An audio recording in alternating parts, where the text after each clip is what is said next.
C4C Homeopathic Hospital.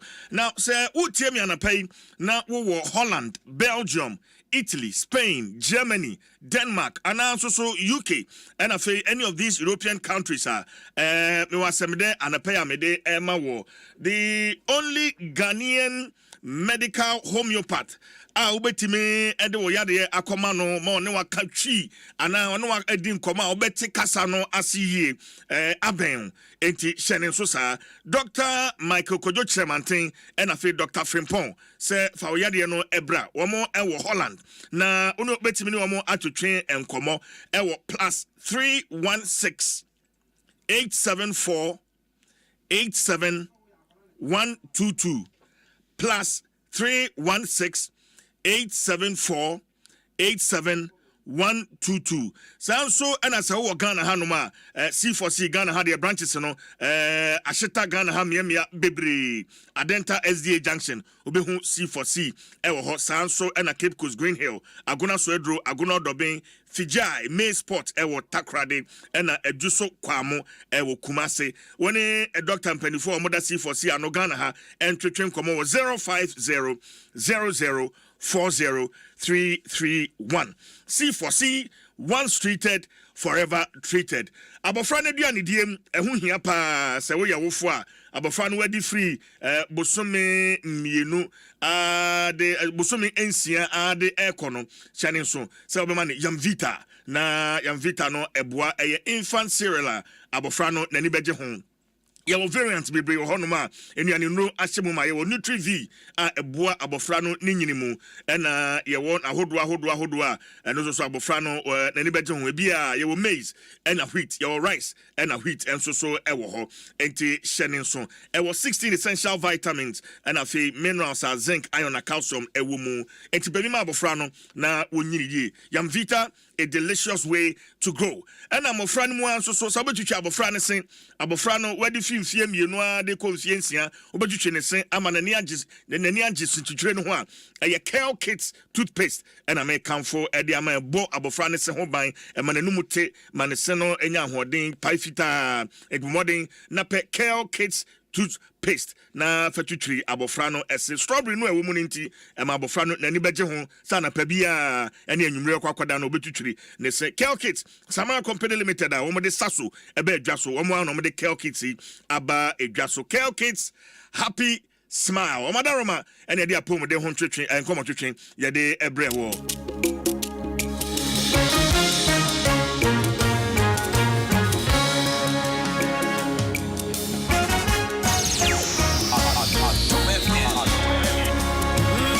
Adom Sports page 1 and fan 12 so if you come over brain and stay with us on Facebook and YouTube within the chief Jerry Fawcett which me and friend CJ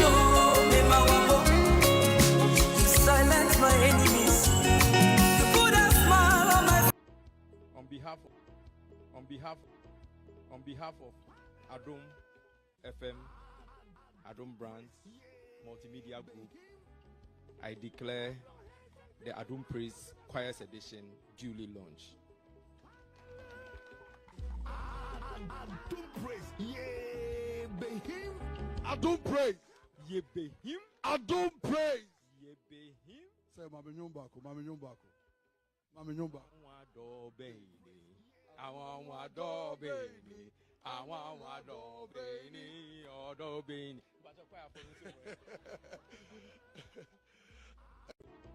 On behalf of Adom FM, Adom Brands, Multimedia Group, I declare the Adom Praise Choirs Edition duly launched. Adom Praise, yeah, be him. Adom Praise, yeah, be him. Adom Praise, yeah, be him. Say, Mami Nyumbako. Wado baby. I want wado baby. Odo baby.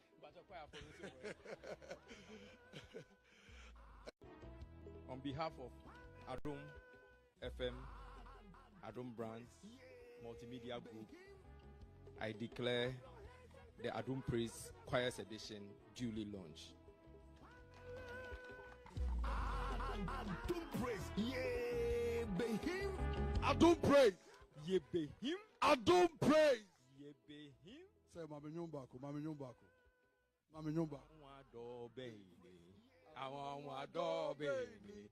Awa wado baby. Odo baby.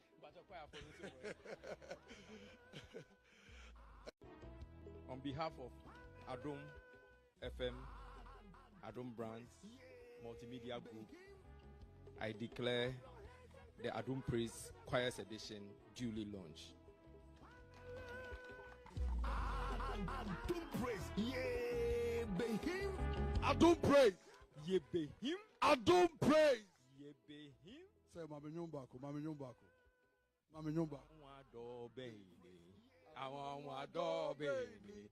Awa wado baby. Odo baby.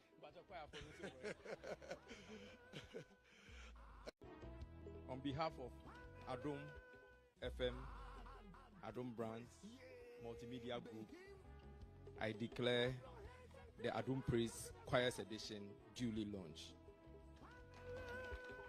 Adom praise. Yebehim. Adom praise. Yebehim. Adom praise. Yebehim. Say mama nyumbako, mama nyumbako. Mama nyumba. Wado baby. Awa wado baby. Awa wado baby. Odo baby.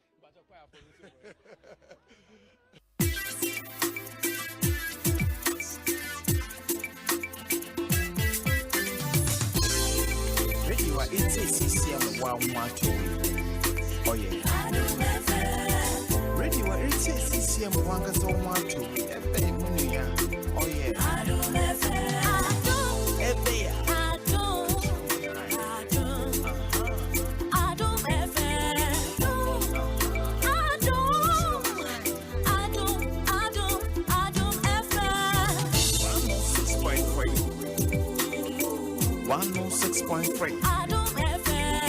106.3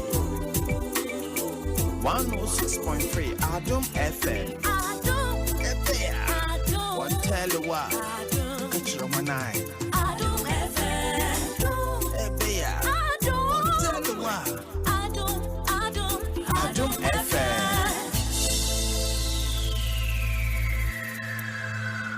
Adom FM 106.3. Only God can stop us now. 106.3 FM. Adom FM 106.3. Tough.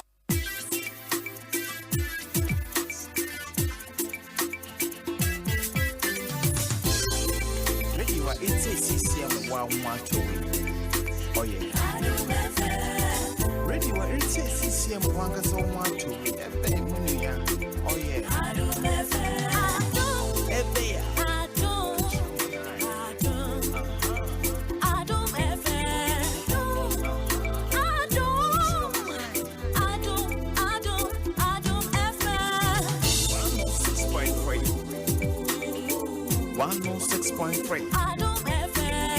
106.3 106.3 Adom FM One tell you what Catch your manai Adom FM Ebea One tell you what Adom FM Adom FM 106.3. Only God can stop us now. 106.3 FM Adom FM 106.3. Tough. Only God can stop us now. 106.3 FM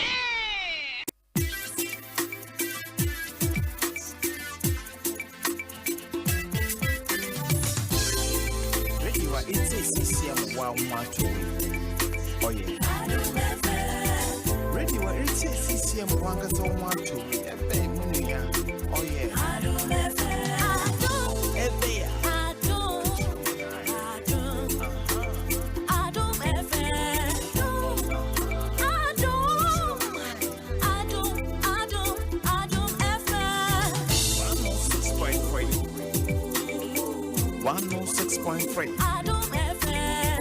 106.3 106.3 Adom FM. One tell you what. Adom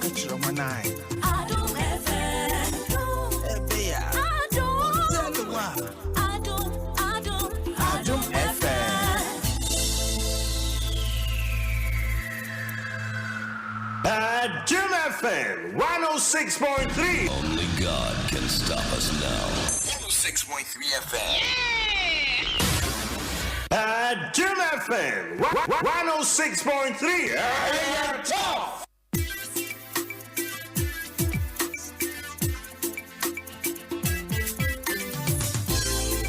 Radio it's CCM 112. Oh yeah. Radio it's CCM 112. Oh yeah.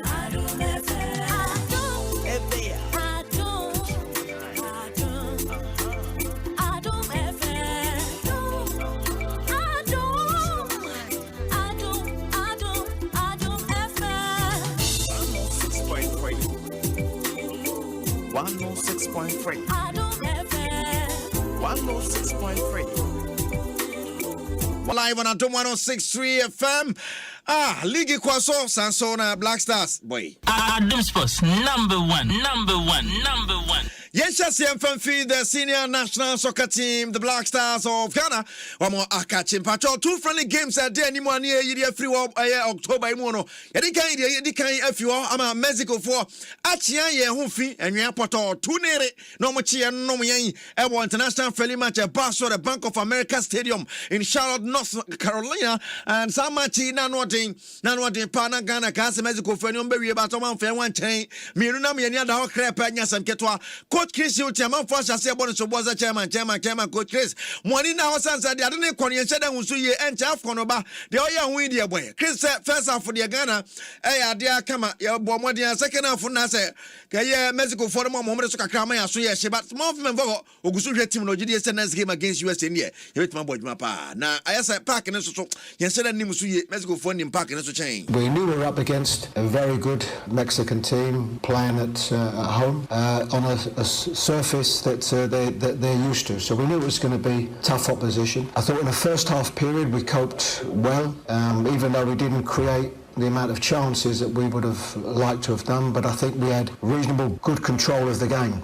So I'm not too unhappy. You know, I felt we could have perhaps produced a little bit more in the final third, a few more goal scoring opportunities, but I think taking everything in the circumstances into account, I thought we did okay in the first half period. The problem was in the second half period where a Mexican team upped the tempo of their game. You know, they're a very good side and they press well, they're very sharp players, and we struggled to cope with the intensity of their game in that second half period. And I thought both the goals that we conceded, I think from our point of view, were 2 poor defensive goals. And then it becomes an uphill battle. And I think we rallied around a little bit. And I think in that final period of the game, I think I saw good effort from the players in trying to get back in the game. But I think from that stage, it was going to be very difficult.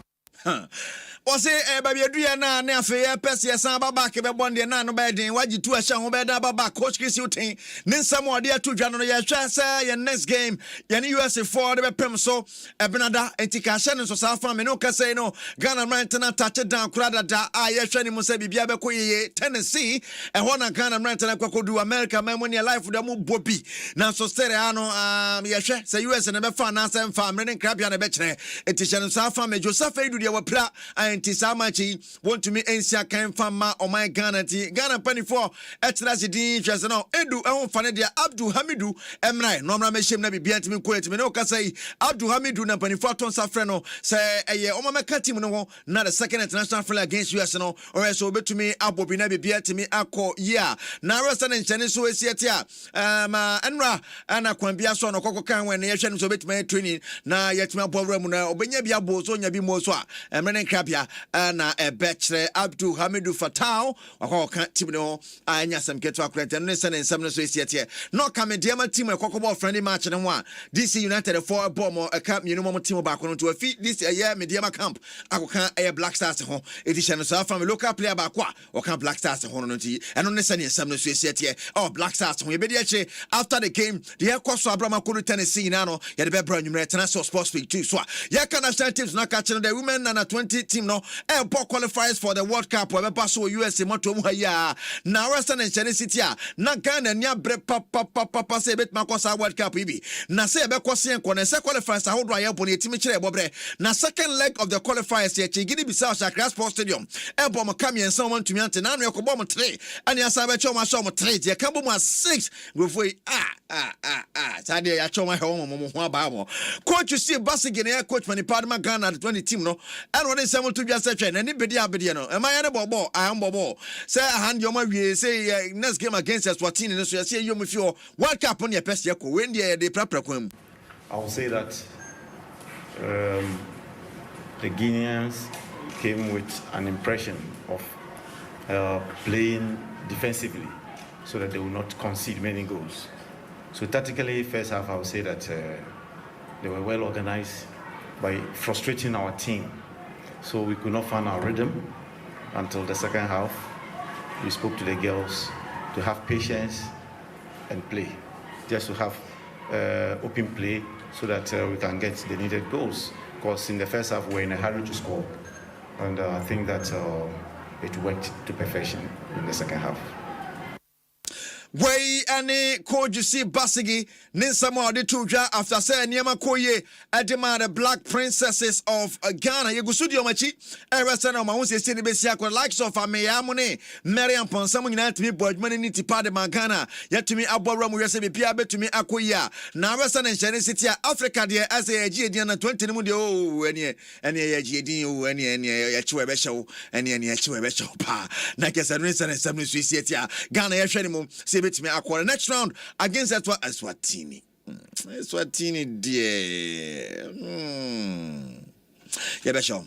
Eswatini dear no baby. And then and on some so pro nano pay. UT Sports page 1 live on Adom 106.3 FM. Yefiamano and one summer Yanko Pimo the Ghanaian Premier League Muna Yanshe Sunday one summer call match day 5 none other fee and a shall see Kumasi Baba Yara Sports Stadium Matema Kumase Asante Kotoko Jana Socha Jana South Bonacabaqua a Jana to me ante Carlo Watara Wasashiko at Yamakoto Compato near birthday. One Korean was my birthday or Nitipimu Panay. Abacha Adriana for her no. Now Ponkram will be a good few. I got compared to any biddy at the idea. Now, no near point ya champon. 1 year quote Jim Adriana.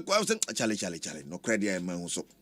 Very disappointed because especially in the first half, to me it wasn't a good game at all in the first half. But I think we came back strongly in the second half, knowing that we can equalize or do something, but it couldn't come. I'm a little disappointed. I think football has been like that. Sometimes you have bad day in office, so we'll go back and strengthen our team. We'll strengthen the team for the next game.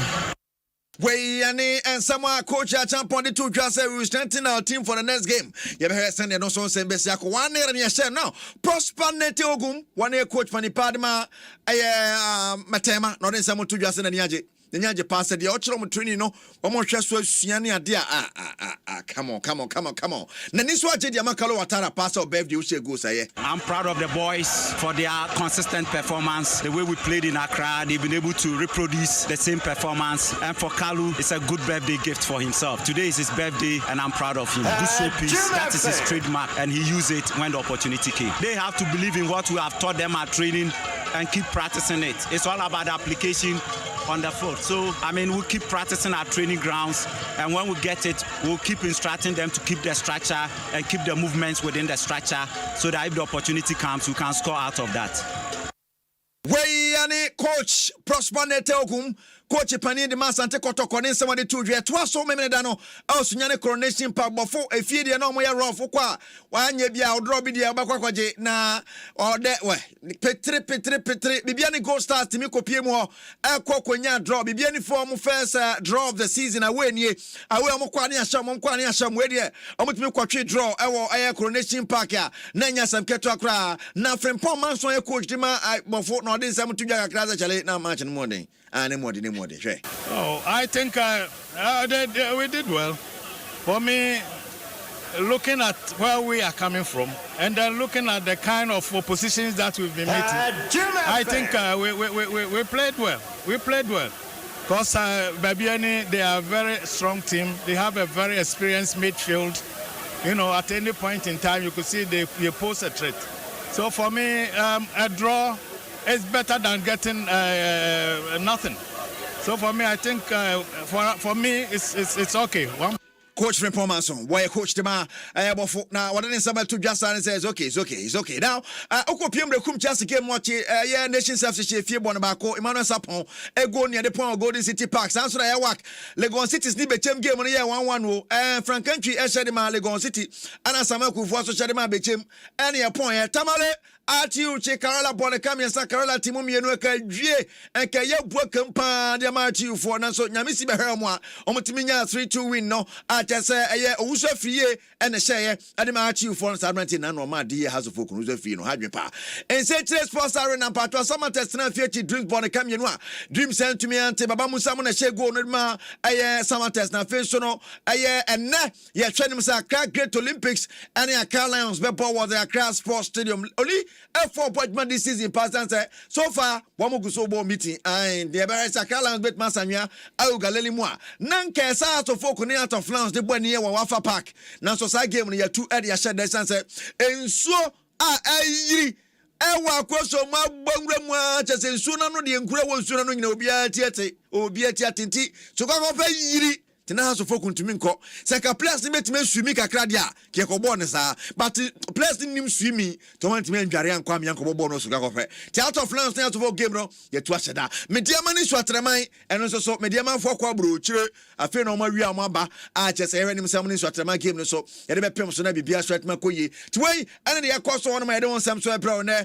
live on Adom 106.3 shane so mame teburu no ze say die jai samates ahira be dikan e won 9 points but for beto so mienu won 9 but for beto so mienu won 9 and Legon City to so mien sound 6 no 8 points mum Asante Kotoko so 9 e 8 points Legon City sa chase yi but winning mienu and wale suba kwadro mienu now Kotoko e 8 points to so 9 or hono me numni so atreman with 7 points and of course Bibiani Gold Stars do with 7 and Brekum Chelsea do with 7 Accra Great Olympics was 6 and now Shabako 9 and Adriana Stars in Sia Karela was 5 points Accra Lions were 5 Dream Selves were 5 Nation Selves were 4 Pando Out of Lions were 4 Mediama were 4 and Accra so folk winner 4 and we table no so where the Ghanaian Premier League on sama ya dey pro na no play live on Adom 106.3 FM.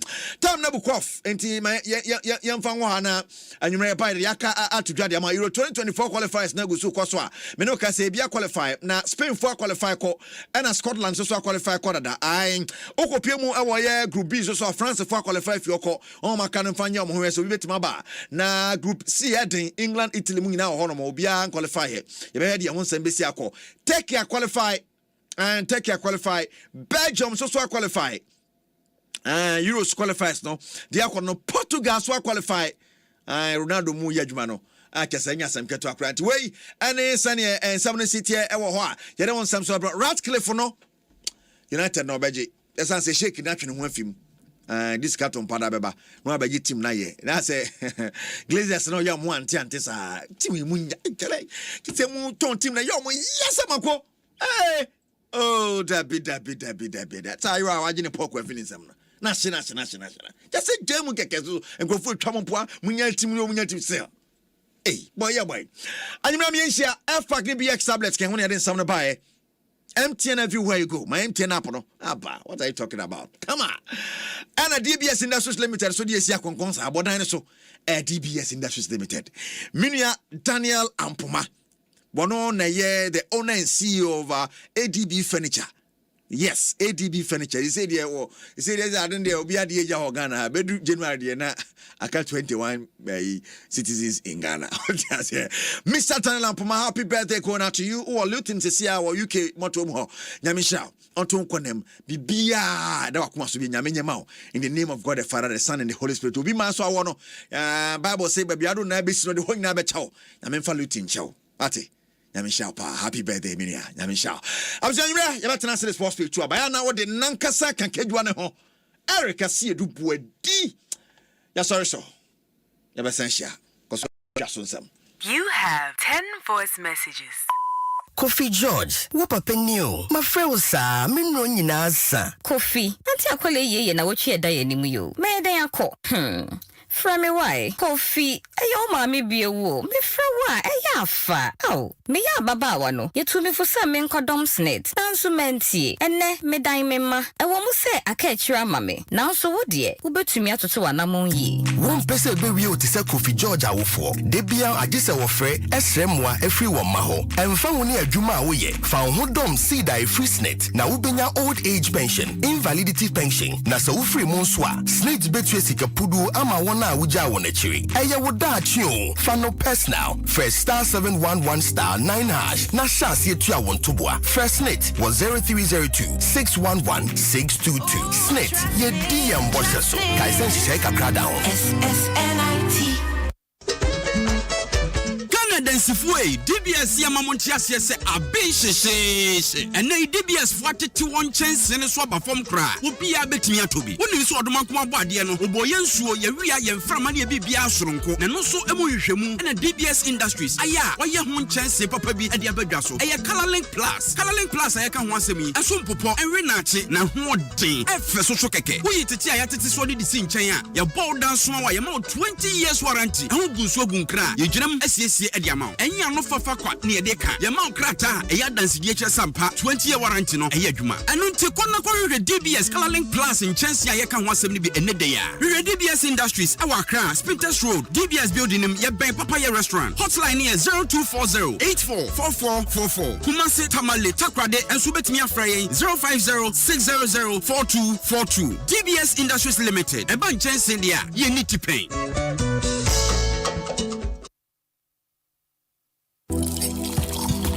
Here you go, dear. Mom, you didn't add milk. No need to. Taste and see why. Wow, but how? Is it milky? Very. Is it creamy? Yes. That's Milo all-in-one for you. It's so milky, eh? I don't need to add more milk. I love it, Mommy. Give your kids all-in-one. It's truly milky and rich in calcium. Milo, energy to go further. Milo. This advert is FDA approved.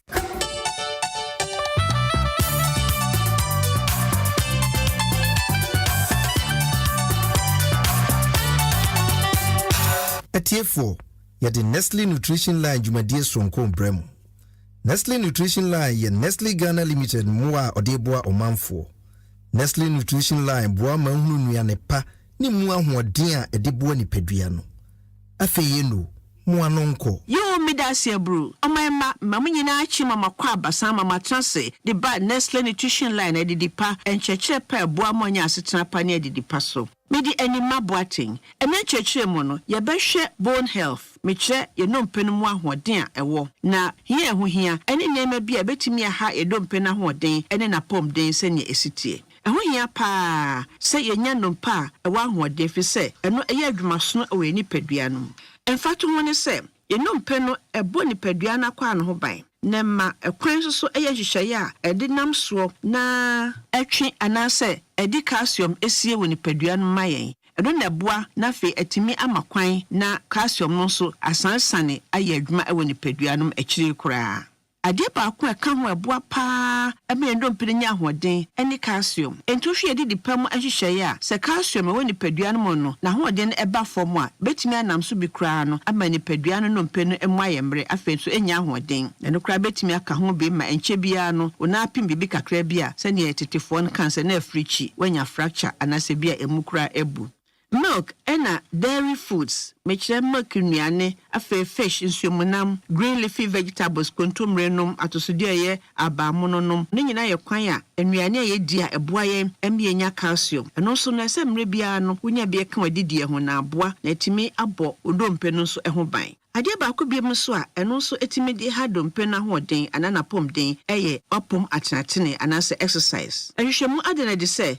nipa bia no nyamre ententene wapom na anompe no so enya kwan ententene ho a eka ho kra bi ema onompe no emu yemre anase emu kra ago. Ekra no so binum esaden ebrebia. Wansanum cigarette anase tobacco eka ho a eno so kra no adena de se eka ho bi no pen enya hoden entenche ona pem bibisi ape na africhi anase emu abu meduwie na se mebon tofa na meka senya didi pa na fenso no tentene wapom se na ebeye na ono pen no so no ebenya ahoden yo ene komo no so mode na so memra so ntimdim bosi hei yebesan hyiam bi na mo meko no wo hia twetwemu bi abiem a fresesi a yebejo so 0302 517020 ana 0302211880 Dwada kwesi fiade bia anopa na watwe kwesi anwumre nonum toll free 0800120001 Mondays to Fridays ifra no pa na watwe kwesi midnight weekends and holidays nso ne nyina no benya ifra no pa na watwe kwesi anwumre nonum opeso oni edi nkomo WhatsApp so SMS ana ofre ne a ifra no pa na watwe kwesi anwumre no watwe bia no fafa sa telephone number si so unsa be kan yen 0593 845 697 and 0593 845 649 and 0593 845 708. Wa abel fonten fidie kase email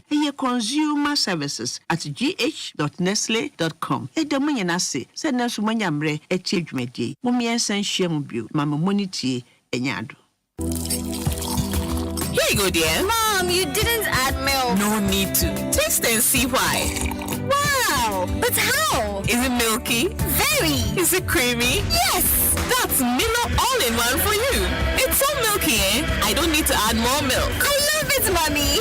Give your kids all-in-one. It's truly milky and rich in calcium. Milo, energy to go further. Milo. This advert is FDA approved. Adom FM. Adom FM. 106.3. Only God can stop us now. 106.3 FM.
Adom 106.3 FM, and that's where Fidi and I we need the Chief Terry Fawcett.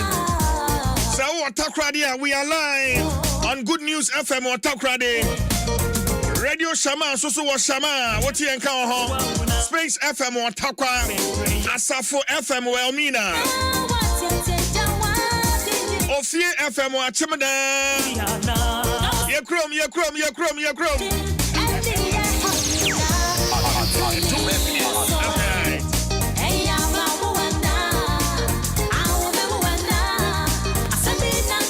Alive FM Ewa Yeji Vision FM was Sashi Debiso Asasi Radio Wakandai Jafrik Radio Ewa Japan Adom Nsem Ewa Hamburg or Germany. One more Facebook and we'll be watching. Thank you for joining us. Now Anapay and Komoho Ghana Kosa Yamfasada and my snakes. Abusia Wadachi home komo. I am a new my who here. Wadachi home komo, my who here. If you may be a warrior, so I will with Jumawana Uchia Hoka. Sent to say, Bopini Wamo na Paka Krato home. Kakranka Krano, what they add to China. And none of that Chibia. Who they know echo from Ultimate Command. Snitting so able to Honowashawa, because he said. Tradian point and go on a beton Sadia Frel. Way ASC Self-Employed Enrollment Drive.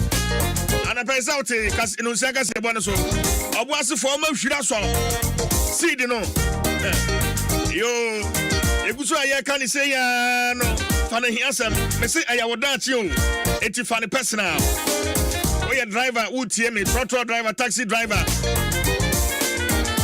Oton koko e kwanchen ma me no a woton wacha a wutie mi anapa no dwene wachina wa woton pure water woton PK woton dog chain or trafficking we welder we fitani we mason we Tyler adwuma bia wo ye bia no dwene wachina wona snit ato kasa na fe wa sign in no musumi no eso anase usika no enya ye krado a na wa dial star 711 star 9 hash na what your contribution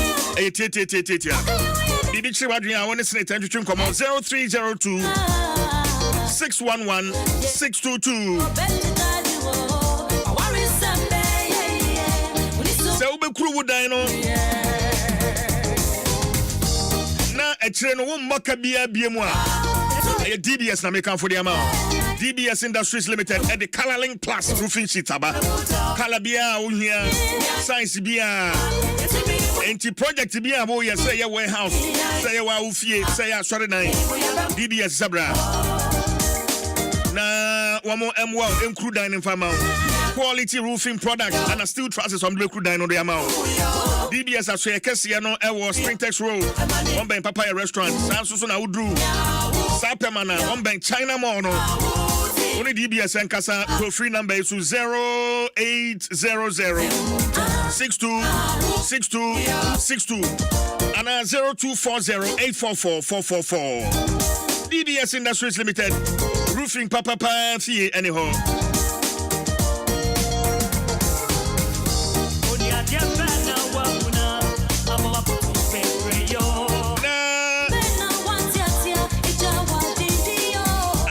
And come on, Eddie Kind. And yeah, Yabako Tema Children's Park. Tema Children's Park. Yeah, Mimi T, I know somewhere 2013. Ebra Honorable Campus of Fosuare. Eya Tema Mayo. And what the this house no Emma TME. So one more and developing no more and find children's recreational grounds. Say hona mofraba ko diagro. Edi agi wo mani. Enti since 2013, Sakrata no ewa ha ekura misisi e. Na ene idi ayentete ani say. Tema Children's Park no.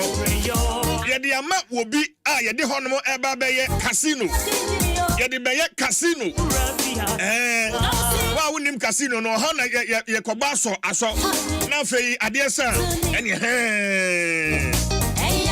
na etwagu sa na medwira sam no ho amenti ase Esa Sankemia is a Ghana.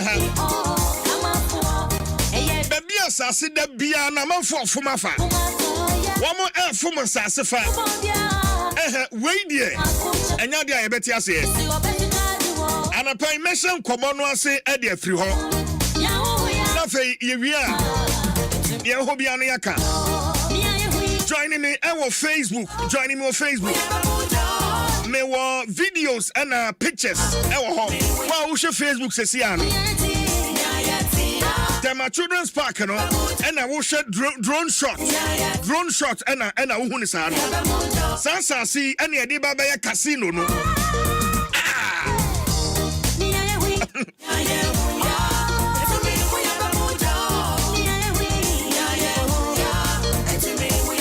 Concerned citizens of Tema. And now, what would they save the Tema Children's Park demonstration? Well, Gideon Tete, concerned citizens of Tema. Konono Dano, Gideon Teminka. Meton Kapa Minia. Bidia Bokwadie. Yes, what do Bibia Bokon? I was way. Yahundia, Yepa. Na, San Komaya na pay, yes, Shasi Atwin. And now, what would you ever just say? Namia Duma on the 20th, Tama, a Mabumba demonstration. Young Sam, come on, I say. A Briban, I will call Park Honomoa, Ukokote said, yeah, the Honomoa will be at the Baba Casino. Yanjin come Gideon. Medaziminia. By 3 weeks near the library, hold you, now, you call library, Anopa. Nobody, a born and here, Abigo. Chebusa say na library no be development na mo be there. And almost your money in the park row na guys no be ahwe ande buy no. Omle ba homache. And na omo no catch row say obi bisa say one e dey buy a mo nka. You get it. So manti ase na mko bisa library and say na mo ba be ye adwuma bi wo ha na. No sure da bi o na me kwa de akoso no manti ase. Enti mi de mi tu adamon and na me call TME because in himself as you know, a TME sa. And a TME for say, oh, in Sasina, I what am is Nina, the ama TWME. And he say, okay, Bibia any Kohana Kubusa, and I'm a call. Me call and chief executive in her, but me call the secretariat, and I'm going to call estate. And estate want to say, Yadi.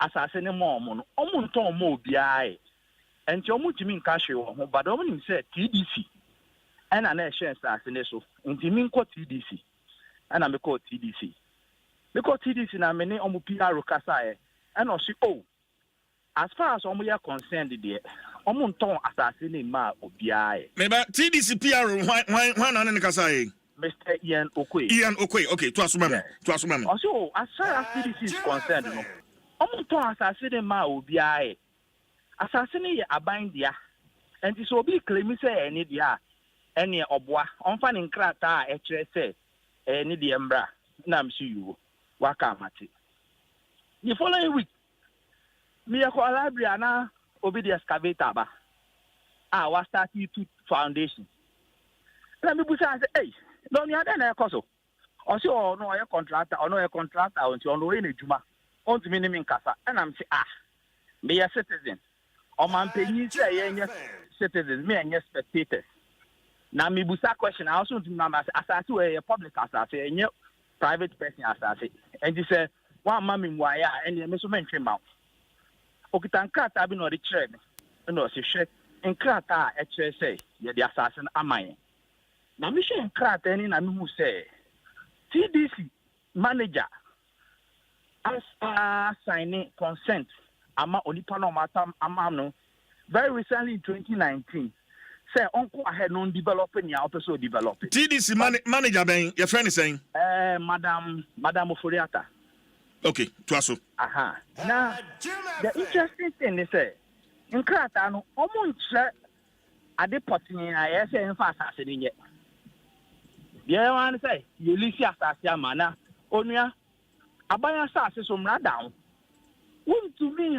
renti and lisi abaya asase mo obi more than 50 years but oshe lisi on 55 years I mean and I'm call Tema West back. I'm could be said, we are sure some money motion. I'm saying Darby, and I'm saying, for now, started to talk. Mumbai will be me started Facebook live. They capture video. No? And I'm saying, you know, who you are not framing. No, so I catch TDC board chairman, the air cost routine, or be framing. Barely 2 minutes not framing. You know, see, then air cost, I'm honorable. Some no, Cassie, go for how moody excavator to crew. No, this speed buy no best stop here, Jumano. Okoye no buy no the TDC tax for buy. And I say, time I do hand up, and that TDC tax for there for bit now. Almost shank of no move to at the end of Muntimin cash in job. Not TDC tax force for a while more monitor Jumano or more yeno. Almost stop it, almost share Jumano money takeke. It's me catch a TDC butcher say, what only bit in a house. Almost stop here, Jumano more shom. In job by an Ukrainian, I mean, none of the pa on our braco. You can't be fair and call me such as any buff for man confront one. So, men get Jumana. I deal not as I buy your no offer. Tax force led by W. And the W are Kutu also. I know buy another man confront one is on Juma. That gentleman, me and be. Omukita gota, Jubilee House take a big bomokai. No, me, Jumano. Now, me, Facebook like back over here, no say. What right na me was a video no na me say around me video me video government property and I will buy besin if you know yeah e come na dey say yeah e bebre e beja enkosi hwe ni on be so mutini di omo besi and me see you e bia woni money pa woni ni dile no na me rere mu na me ko say gentleman back wa odi ani mo start excavation no on Admo coordinator Tema West Metro. And who are buying the panel? When a private person about for a buying assassin. Waja would you mana ye taxi chow can waja and I will ban on only for baby to two a buying assassin with impunity. Who saw winning crata? Me friend Tema West, I'm say okay. The course we Mr. Mo uncle for the permit and I'm sure I say uncle funding crata aba. Omo ba be get permit na permit no kra no afa ni steady pace na ni consider ntema na me de letter call say me srom o me de injunction to so momo permit no na me fair later dey eche no me letter na de buy no ye dey ato nkrata na so permit no ye nya mom na ni ese mu ye ni se munko TDC na munko busebuso because as far as we are concerned no sa no TDC na ehwe so. Now, we are supposed to hold it in trust. Just that before I am Tema West, last season, on my tongue that, and the young combra, Minia, you. You'll be anti me country assassin. Okay. Yeah, the bay, and a baby, and a baby. Okay, but Gideon, in all some engagements here, are you able to tell us who is behind excavation and Jumano Ekoso Ewo Park in the Gideon? My investigation points to one gentleman, the very past MC of TM. The very past MC of TM, Nila. Because not sure letter of emergency come out TDC. Sir, while share in Kratano, BBI okay, and it's quite urgent. Into TDC former developer, go ahead now on start a Jumano. Maybe Gideon. Ose former MC for him for TMA. Aye. Me want Krata met me amount of washe. Na say TMA a mayor, right? Mayor. Mayor. Ose your friend saying? Ose your friend saying? Nila. Yes. Okay. Me want Krata met me in a document or me copy met me as the amount. Okay. Our come at TMA say. TDC say or strong at the end very urgent. And your man microphone go ahead, no one start here, Jumano. And James say, I don't know Krata, no, madam. Ufuriata. So the man microphone permit.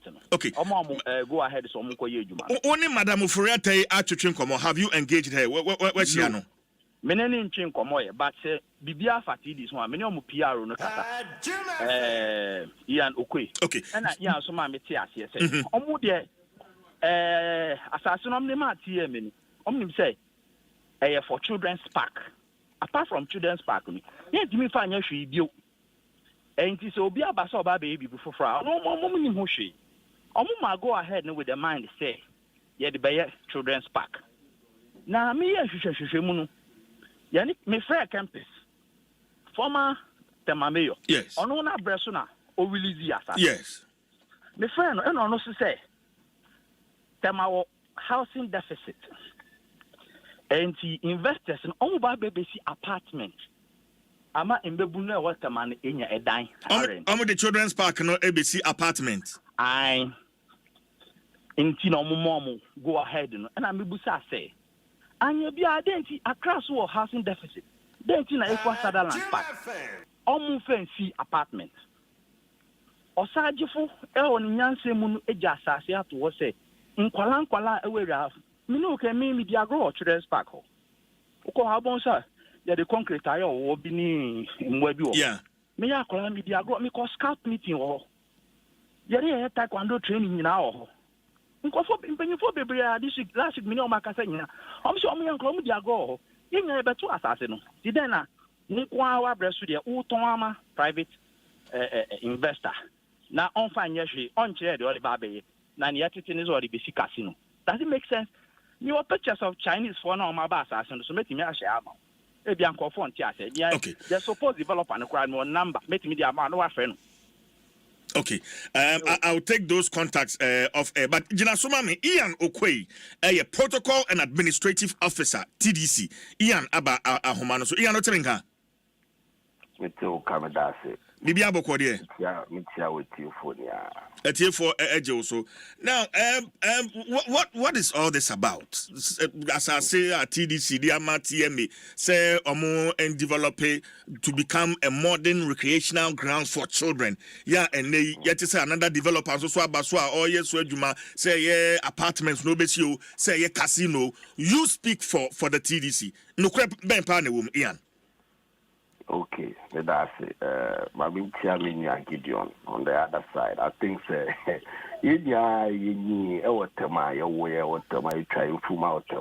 we know too much about the children's park. To be frank, maybe school was St. Paul's. St. Paul's is directly opposite the Tema Children's Park. They are well abreast with it. Case in point, the children's park now here can one seminar. About 6.2 acre land. You can see they are two in the right perspective. Yes. Because rumors near we need to take this platform and clarify everything. Library now, my brother Gideon,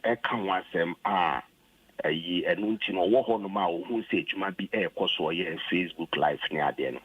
The library is on the Tema Children's Park land. And on our layout in TDC, in Temano, there is no land apportioned purposely separate for a library. But the library is part of the children's park because usually in our facility, now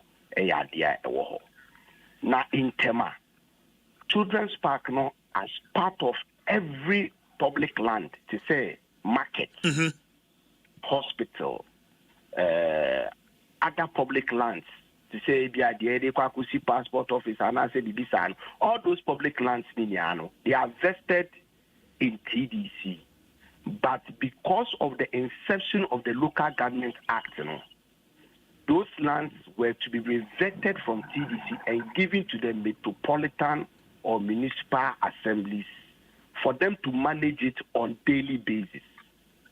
And to come a bit to Ashama, Ashama lorry station, under Ashama Municipal Assembly. I hope so. Mitiopa.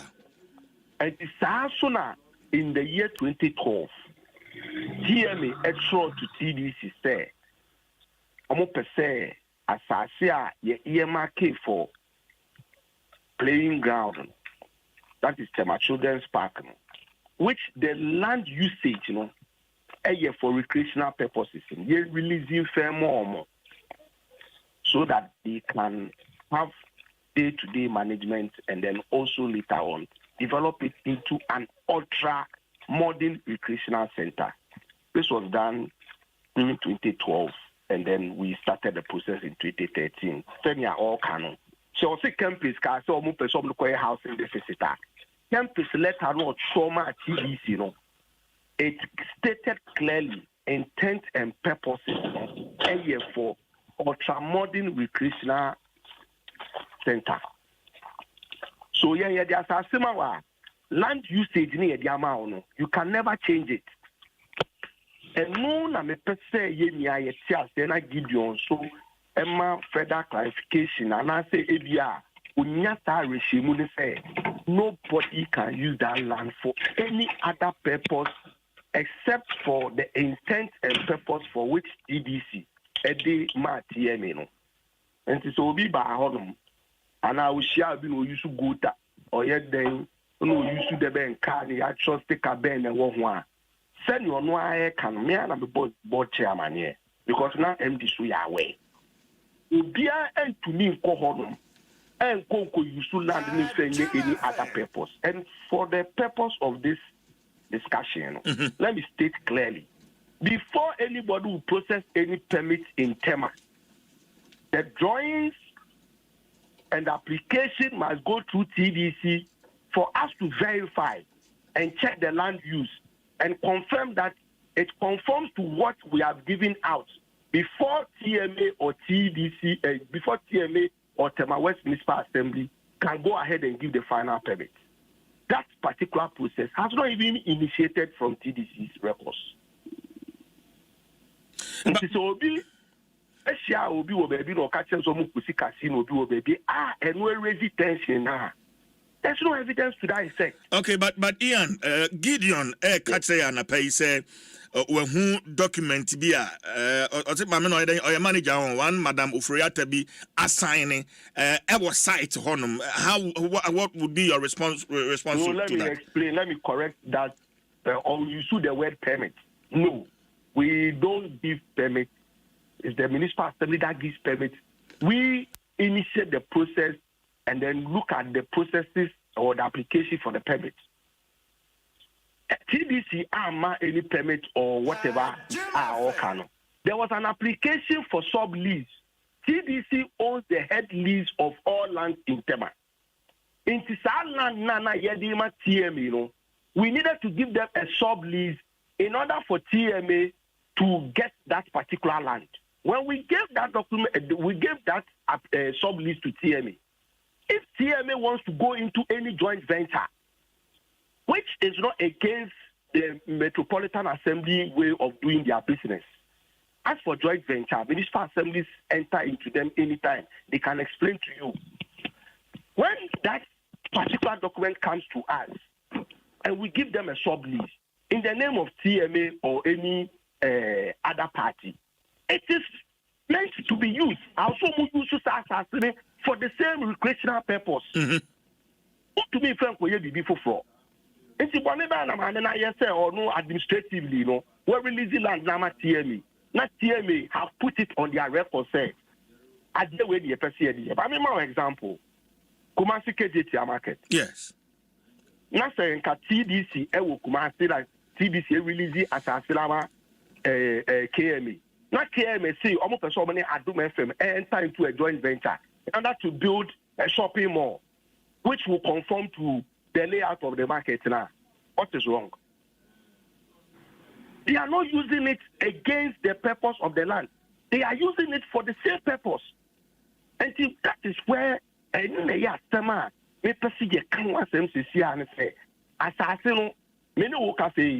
because of Ulabalu, 1 or 2 issues about which is good. They are commencing discussing with TMA. Any Tema West. We've made them understand nobody can do any development over there. Your task force 4 will patrol the place all every day. Okay, so task force 1 or 2 people be small shed the air force war. No more reporting. And about chairman who commission say on the management akasa, we should deploy the task force there. And they went there to stop the work. And when we are in a process, I don't think, sir, we are not being responsive enough. Issue na abano, yenya ye di hon komo. And no be brain aba. Etwem water ma hanim say ya. Then o hon ma na obi aka cho say 27 police for asase ye wo. A community park. Na no asase bia woni ra. And the children's park na wo hon no. And that one sa keke no bia be fa so the excavator position akwa your friend is saying a casino and I said visa. Is there evidence needs and your man say Udupa Corner ever baby this and only Paconi baby this now. And not the area development stakeholders, residents know a part. Only say area now all can one seven. On the obesity issue on the library. But there's a far greater issue more than the library, which is WAEC Hall, which is Tama Secondary School. Yes. It is over too much of a commercial venture. We need to look at even the Spatial Planning Act. And this all the adjoining areas, adjoining facilities, how is that project going to impact on them positively and negatively? Okay. Car parking, yeah. The person will tell and say, even when anything goes on, not a state, which is under TDC, few said the air consumer plan and you're right. There's a cross of eminent domain, which the state or the power of the state, can go in and take any land belonging to any private person in order for it to be used for a national interest. And because still assassinate media. TDC in the Diamond TME. Na Gula Balu say na issues we can sit down and look at whatever concerns that Gideon and Co are raising. I think the issue has come and we are resolving it once and for all. Okay. I don't know, sir. Only Gideon, any concerned citizens of Tema, Mashia to resolve these issues because the flyer of a demonstration, Friday, were out. Mejidisa Gideon, Mugwa Dwaso for that demonstration, correct? Correct. Okay. Ian, should that demonstration hold? SSR demonstration, we have had series of engagement. No Gideon and Kasabe Kachel. As it stands now, nobody is even going to do any casino project or whatever over there. Anything that is supposed to be done or which were going to be done on the land has ceased. And that clarification of who owns the land currently, has also come up. I think so even he has had discussions with the board chairman and other stakeholders. For me, I even had a chat with him yesterday. And I told him, say, if the issues that you have raised are being resolved, why do you go and demonstrate? At the end of the demonstration, all we need is for the issues to be resolved.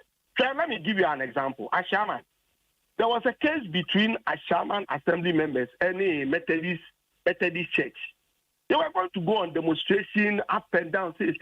Yes, not see I can't 7 year resolve we on call grants for come as as a assemblyman who said on my side, on demarcation, Methodist church for demarcation.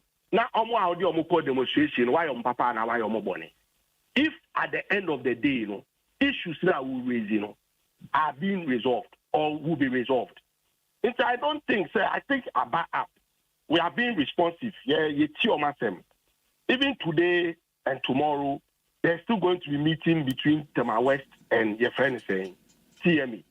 And to say, yeah, resolve the case and that's able to be the one come up from this time up to Friday. Why do we demonstrate in order to? It's good, say about up. Children's park do baby, no be a baby or non for difficulty idea or but now that the issue has come, even the state and other development stakeholders will have an interest in the issue, and they will see how best as quickly as possible. There will be some major development over there. Okay, but Ian, answer na meko. Hello, Gideon. Okay, Gideon. Can you help us? Nia minia Ian Ekan yet na se. Na Ghana na yewo. Ena tema ena yewo. Onu amenu ka say ushe from Comty 9. through to Committee 1. Green belt na Oma Tuntong. And Uko Busa said the intended purpose of assassin is that what is on the assassin? Unyaba okra. Intini aminu aka say intended purpose necessary. Onya there are precedents esida. Yenitua yenina enyi wotemaha. Na say all kaso my enco demonstration no onimi aka ho asem say omo ye ho adwuma. Meti ase because board chair so amame what me process all go through or the barriers of issue no meti ase. But onya say establish the fact say adia ekwoso no yeni nje ho a say dede no eba fema yeni beto ma fa eki na omo ye ni omo ye. Ti say nia adia ne ba first me call TM ni TDC ni Tema West omo ankashi omo ntimi amame muaye bia antin confirm status of mu tutoklo. Incident na omo de ahwa na mbo be gu o na me be ka kire mu no mentu anamo bi anya wo hwe. Until omo di excavator be tutokro me here Facebook live no. And no kire me say it gets to a point and penifo no omo mpe diplomacy because ukoeno diplomacy when you bet normal fake normal any ombe. Now ye did to establish our point. Near the petition command regional minister. Yet the petition command board chairman of PDC. Yet the petition command here Tema mayor. Near the petition mat Tema West. Chief executive said, yeah, a mebune what Temano. Yes, standing here. But Gideon Mebao, hasn't the board chairman shown enough good faith or goodwill to Mokonsensi? Because one of the Awoka say, Wabaho Ujna Hona board chairman ba hon mode task force for a bao. So it should tell you say or no crown on the echoes was assassin so no peneso Meba. Gideon. So Mami Busa question. My brother. Mami Busa question Biminia. Ian Batomi ba man anunsi Mami Busa question. Yes, me too, Gideon. So my we na Greater Accra Regional Minister. O started say obubu na I coach you Ramsar site e wotema. Yes. What here? Yes. And ne so unya time akona ko fa hwe say na ni say ibubu ana esi ho. Ye kan ho asem ye hu dede. Sisi ase nso to a lefi ebrini ade na be fasa ashama ho na e flooding rara other places. E flooding nkofo fie. All because nkofo encoach asase na abaramsa site dim. Nanso ye kan ho asem na ya anya ho hwe. Sisi asem lewu. Obi antimi ni ekire, obi anye dede biem. And the board chair there, Nukwenim, I'll put it on record. Why are there? He's fully committed to ensure. But yeah, so we have to establish. Many board chair frame me. And not share me process. Nyama waya. And to me, come here, minimum crop. Okay, yenya but check a crack. Now your money time no we. And I meet to me church and we tell say board chair. Idea na yeah for significance. Senya ochine bi say mo adwin say mo be dan mo ho a. Mo be kai day na yeah demonstration. And that any destructive demonstration. It's a cool, quiet procession. The petition back on man paying for.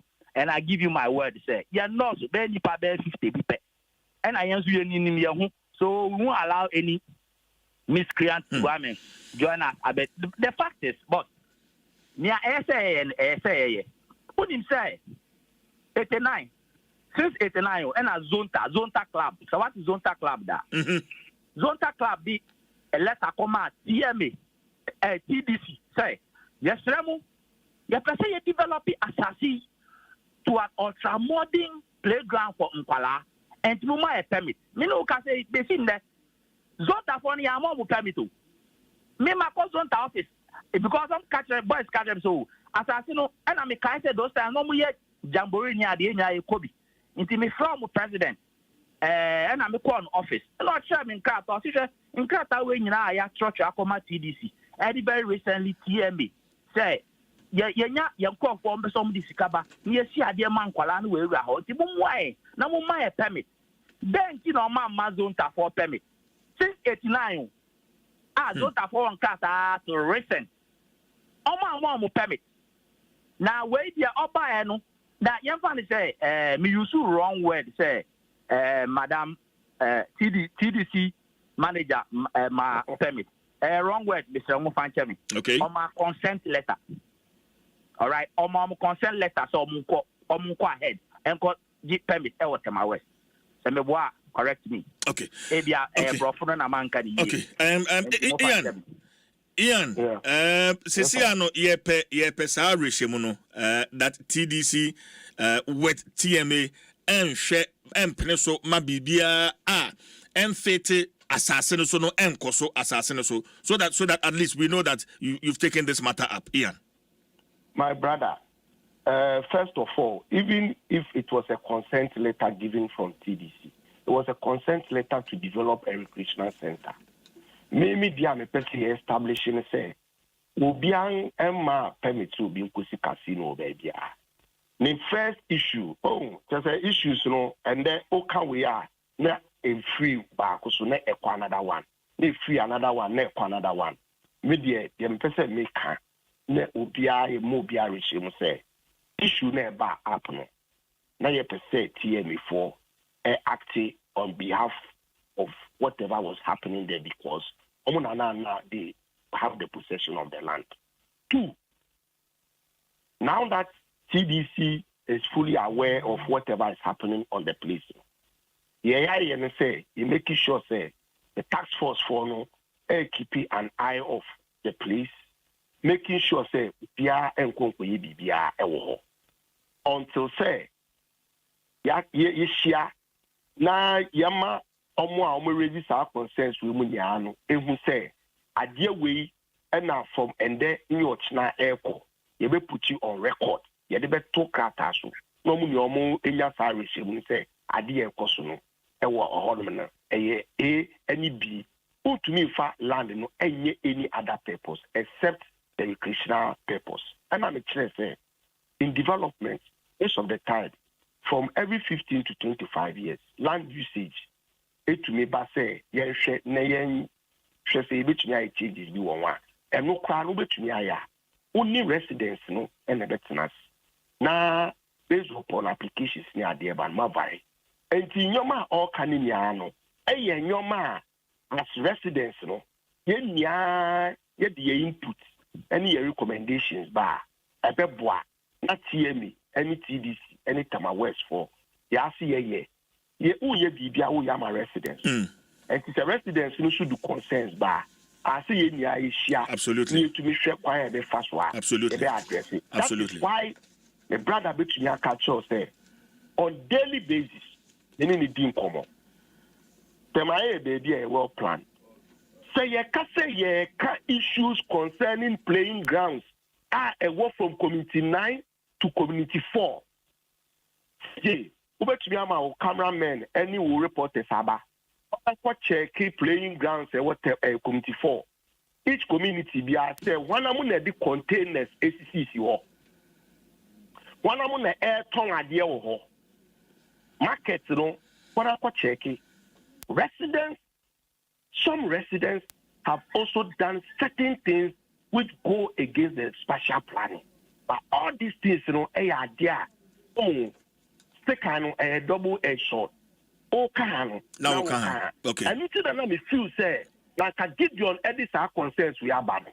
Yeah, that's nasty. Now, there are outside residents who are 2-1 among almost all my day, almost 2-1 among. Now, there are outside TDC, so almost your concerns bad. Yes, you're able to me, Siano. Now, our platform, we're acquire a different platform for both TDC and then the residents. I don't think say a demonstration be significant.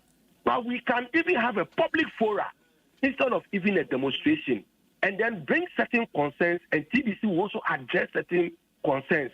No, standing or binding decisions are you did go back there toward my record from today and to the end of the year, and your money, way, and year to one more. No, so I'm buying. Now, and for a person will develop playing ground within Committee 4, Committee 7. Your community parks. What chairman your can answer me? Tabano, your MP. Ojan and also, and will make sure say all the 9 community parks they work tema. You have fencing ya green grass one Tama Central. That is the track record of the board chairman that he's dealing with. Okay. That is where we are coming from. And MD also making sure say Yen ye bibia ebe tutu for anemuntino. Yen ya yen shia. Na yen ya yen make sure say ye be take decisions and ye be twin koma e di input any facelift ebe batema. And no na me feel say give your man ye ya ebe boa.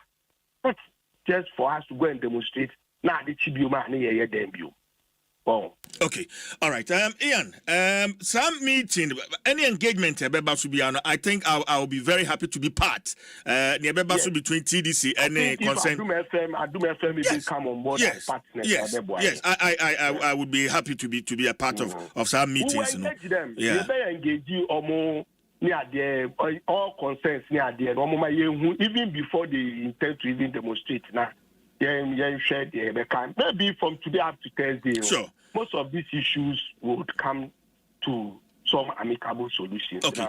Okay. Move it on. We can have some MOUs, and then we'll stand by them. Sure. Like I said. Okay. All right. Ian Medase, Gideon. Yes, sir. Medase pa na mentu Ian say niawaka no yate yedanase. Me no ka say any Institute of Planners, surveyors. All these big institutions are for spatial planning and architectural structuring and stuff like that. Because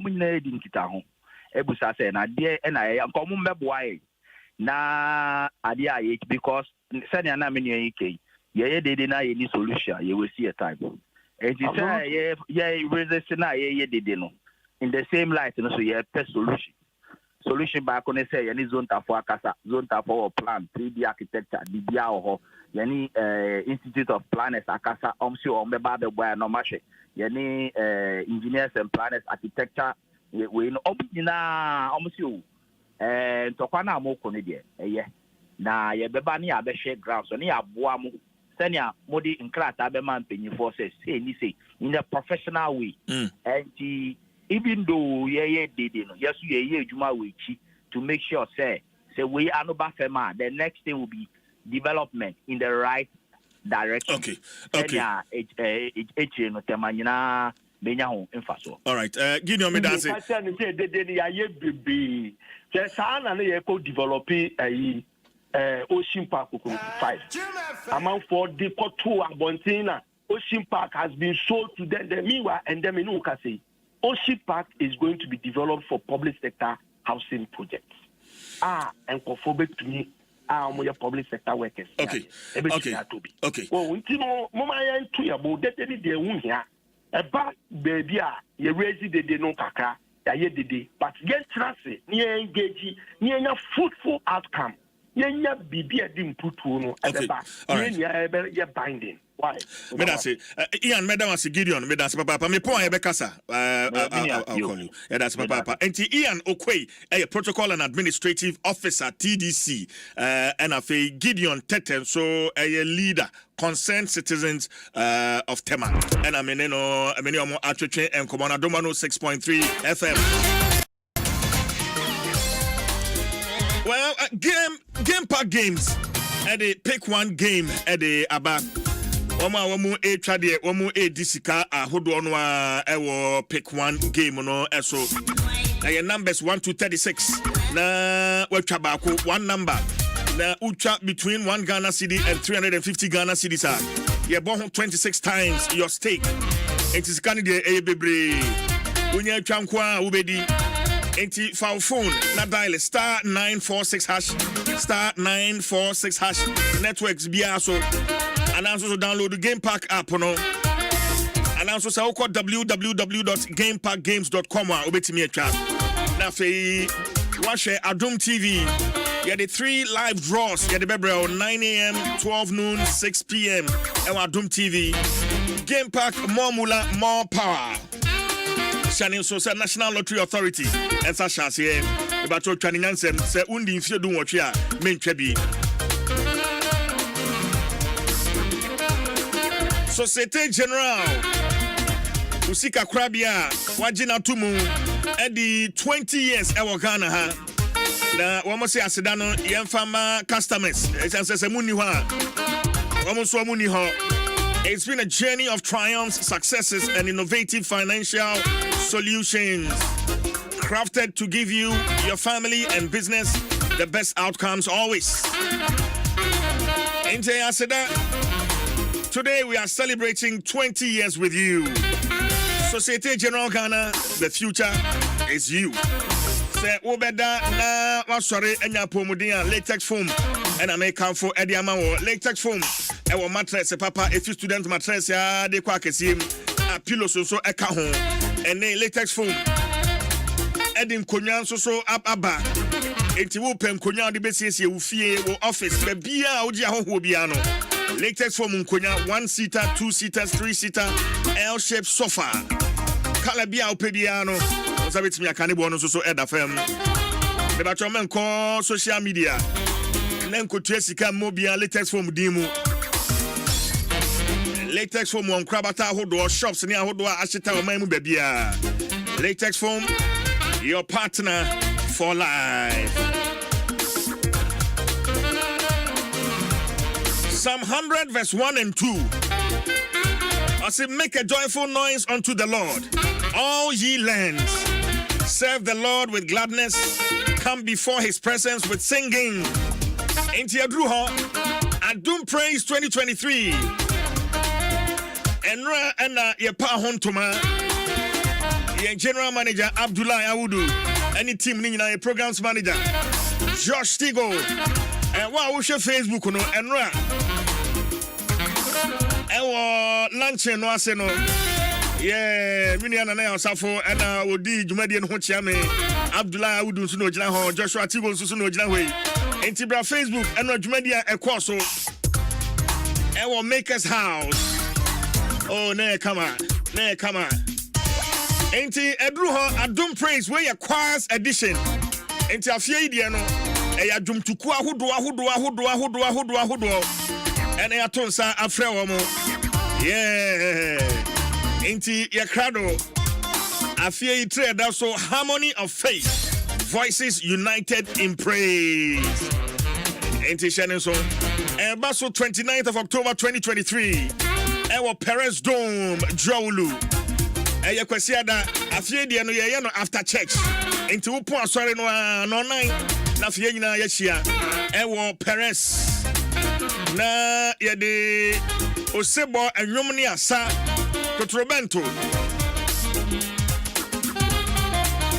yede be yitwedi ampo nyankopon no ni din kronkron no aye na mami ma o taste eno an ye course e wo lunch no ase no ayo piatu mame ne enko piatu mame. On behalf of Adom FM, Adom Brands Multimedia Group, I declare the Adom Praise Choirs Edition duly launched. Adom Praise, yeah, behim. Adom Praise, Ye behim. Adom Praise, Ye behim. Adom FM. Mami nyumba. Wado beini. Awan wado beini. Adom FM. Awan wado beini. Odo beini. But a choir for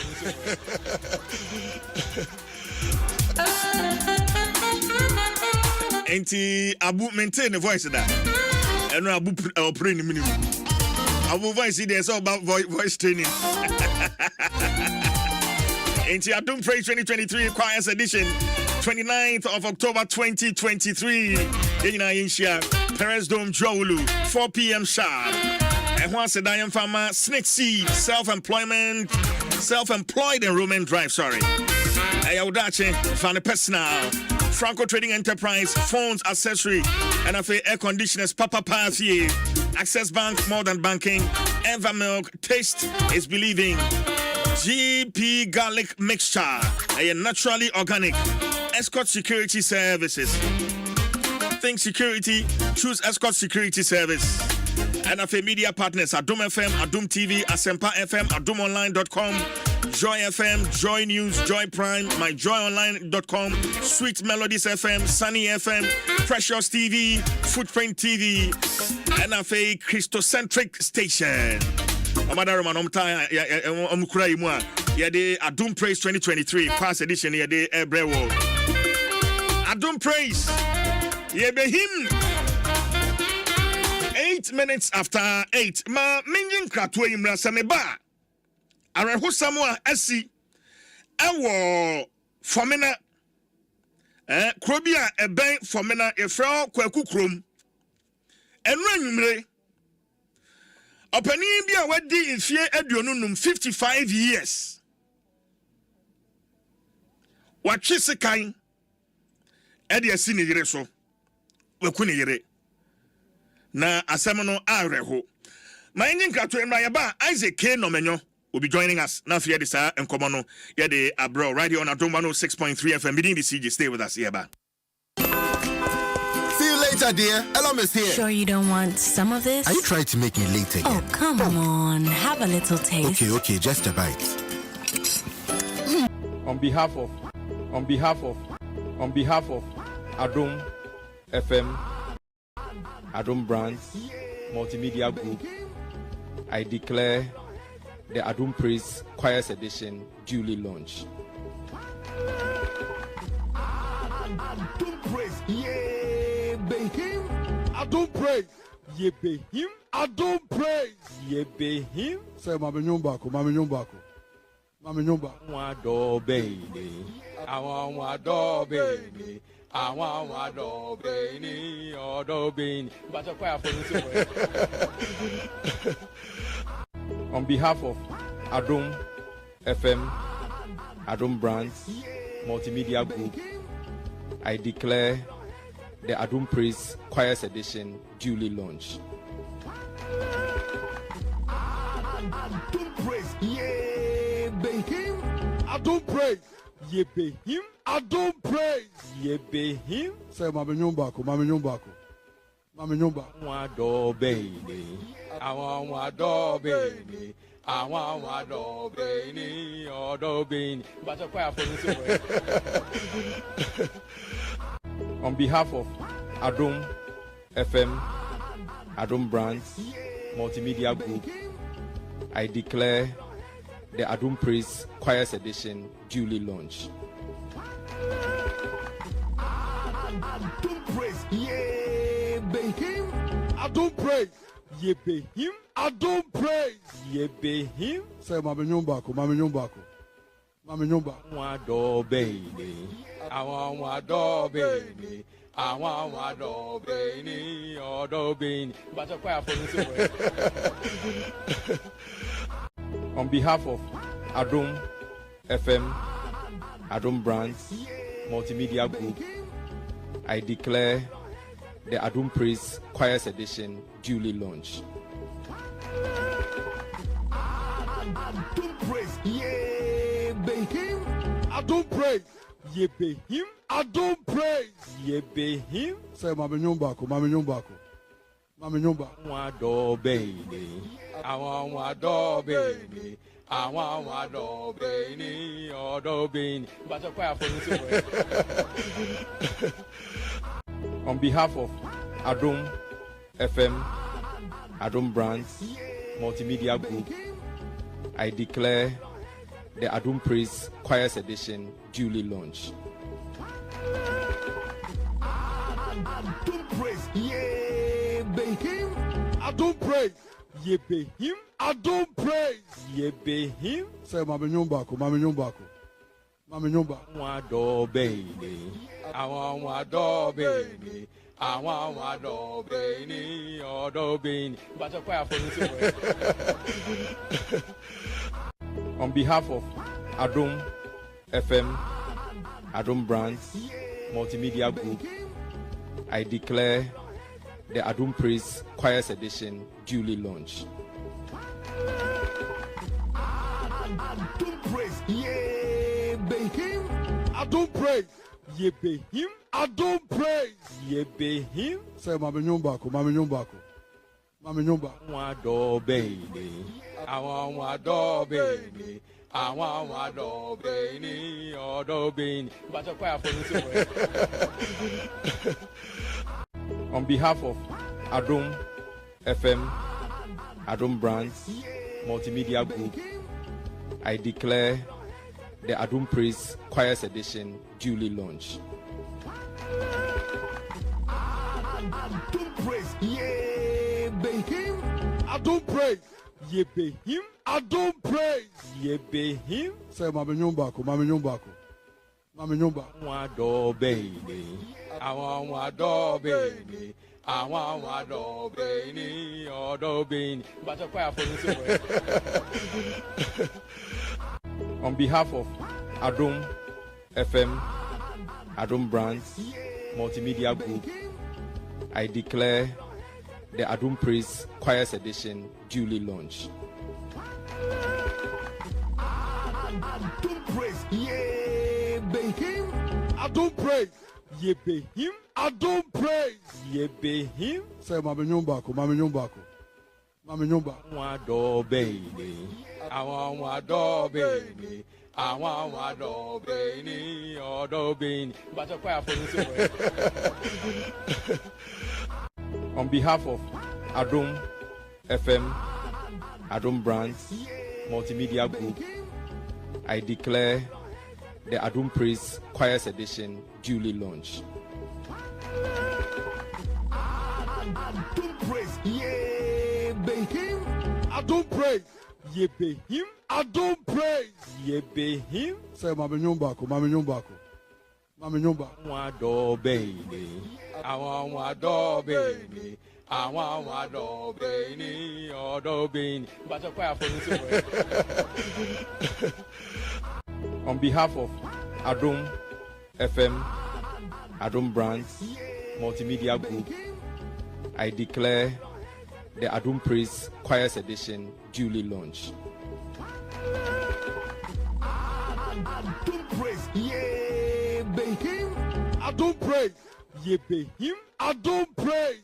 Ye be him. Say mama nyumbako. Wado baby. I want wado baby. I want wado baby. Odo baby. But a choir on behalf of Adom FM, Adom Brands, Multimedia Group, I declare the Adom Praise Choirs Edition duly launched. Adom praise. Ye be him. Adom praise. Ye be him. Adom praise. Ye be him. Say mama nyumbako. Wado baby. I want wado baby. I want wado baby. Odo baby. But a choir on behalf of Adom FM, Adom Brands, Multimedia Group, I declare the Adom Praise Choirs Edition duly launched. Adom praise. Ye be him. Adom praise. Ye be him. Adom praise. Ye be him. Say mama nyumbako. Wado baby. I want wado baby. I want wado baby. Odo baby. But a choir on behalf of Adom FM, Adom Brands, Multimedia Group, I declare the Adom Praise Choirs Edition duly launched.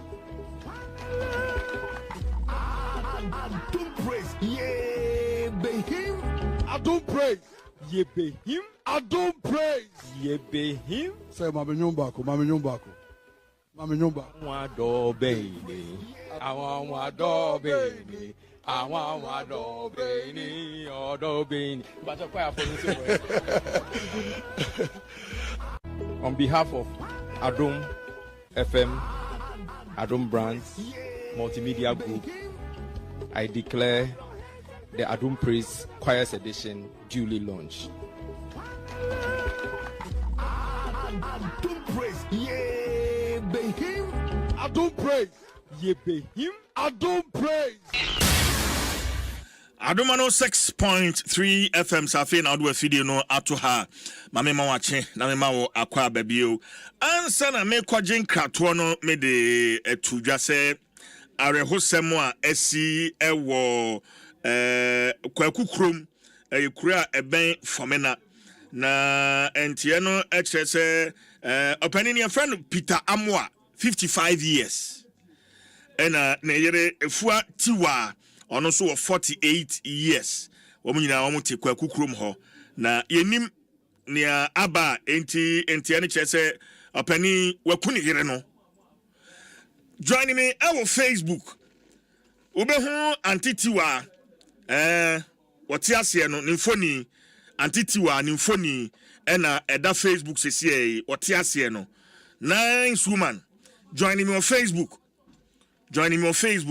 Adom 106.3 FM Facebook anti efuatiwa ne mfoni anapa yi yensa aka ɛna ɛwɔ Facebook no ɔba pani efuatiwa ɛna ne mfoni ɛda Facebook na menkɔ Isaac K Nomenyo ɔyɛ name sini okay yɛnhwɛ sɛ Isaac ahoma no ebetomu a but sɛ wo hwɛ Facebook awe wo 5 adaroma maame no ne mfoni ɛna ɛda hɔ no ewie a yɛbɛkɔ ebra yɛgye ne nkɔ free ne nsɛm no hɔ nso so abusuafo mu gu nsa na afei yakɔ abusuafie hɔ ankasa ne nyinaa no ayewa 05 ahyehyɛ ne saa ɛwɔ Facebook enti sɛ na bɛyɛ wobɛte nkɔmɔ no ase yie paa ne nti ka yɛ ho ɛwɔ Facebook asɛm no areho asɛm no areho Isaac CJ Mathieu Yeja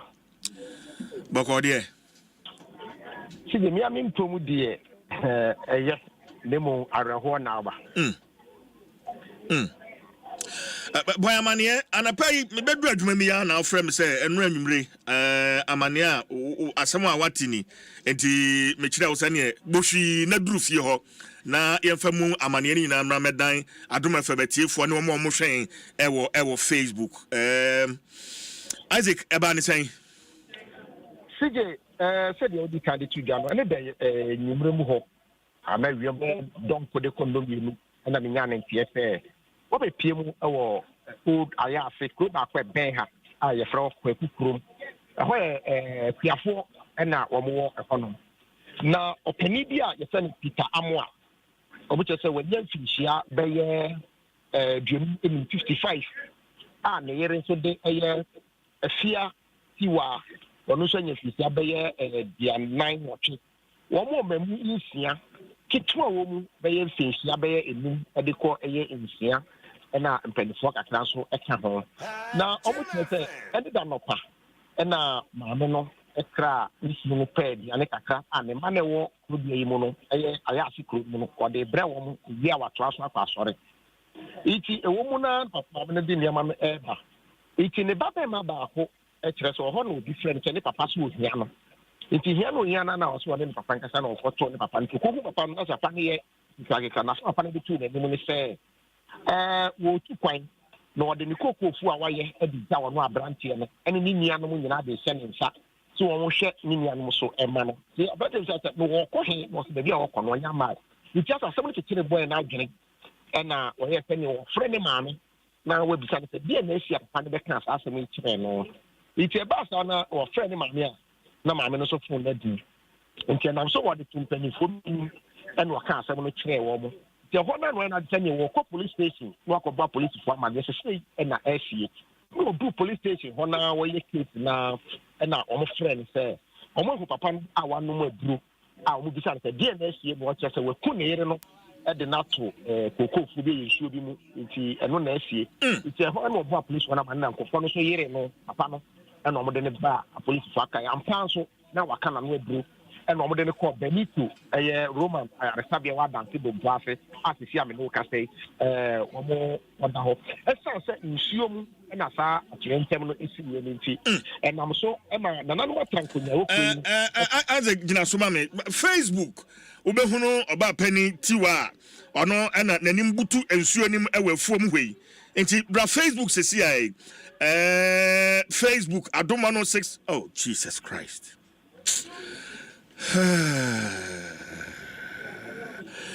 Oba Facebook abehunu oba no nimfoni na eda honom ebra momkoto no afuo nim honom no etum se ensuom na yekun ne toy ne kun no ekun ne toy enti wo hye atade soro green and white striped na wo hye ase no se skirt o se nso eye nika o na hye no a nanim ebutu ensuo no mu. Oh no. Isaac Dwaso mame. It is about Sano. I said in Sium and assembly years, in Sibiaso, and I know and a festival. So no matter for your bomb modern echo gunsa, a man and a man and Sana, a police for it in better a moon as Jamaica say moon at the Peace Land mortuary, a war than say at Debra, a war at the Sasoka, mentioning a home and a moonada. Naside, me buy no be the maso to form kakra, and someone not basically no, and no, the spirit maso kakra.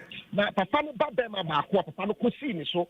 I can't say one share the Japa, the enemy of Musolman, I want to you are branching in Lincoln, when I mean, branching say, dear Nebesi, and Papa, everything near Kunim and near Fiat, what I mean, I don't have some classification. You show also a dear pan to see it, what Jim will be doing, Papa, everything near Kuma near Fiat, what I think. Okay, what do you mean to me at the prayer hands of our team? We were finding the like Opekasan, and I'm waiting. It's in the beginning of Ghana, went to the press. And to be being some of our money, say, be a thin a person. It's in the family meaning at the property for the Kumi, and I never mentioned it. As soon as the Bian that's maybe to minimize the property. A ham of women. Okay, me buy my young TFA, say, Papa, say, Mamma, no, a family. What is answer? But you say, I said, no, I said, nothing say, nothing, the mamma, me say, no, anyone.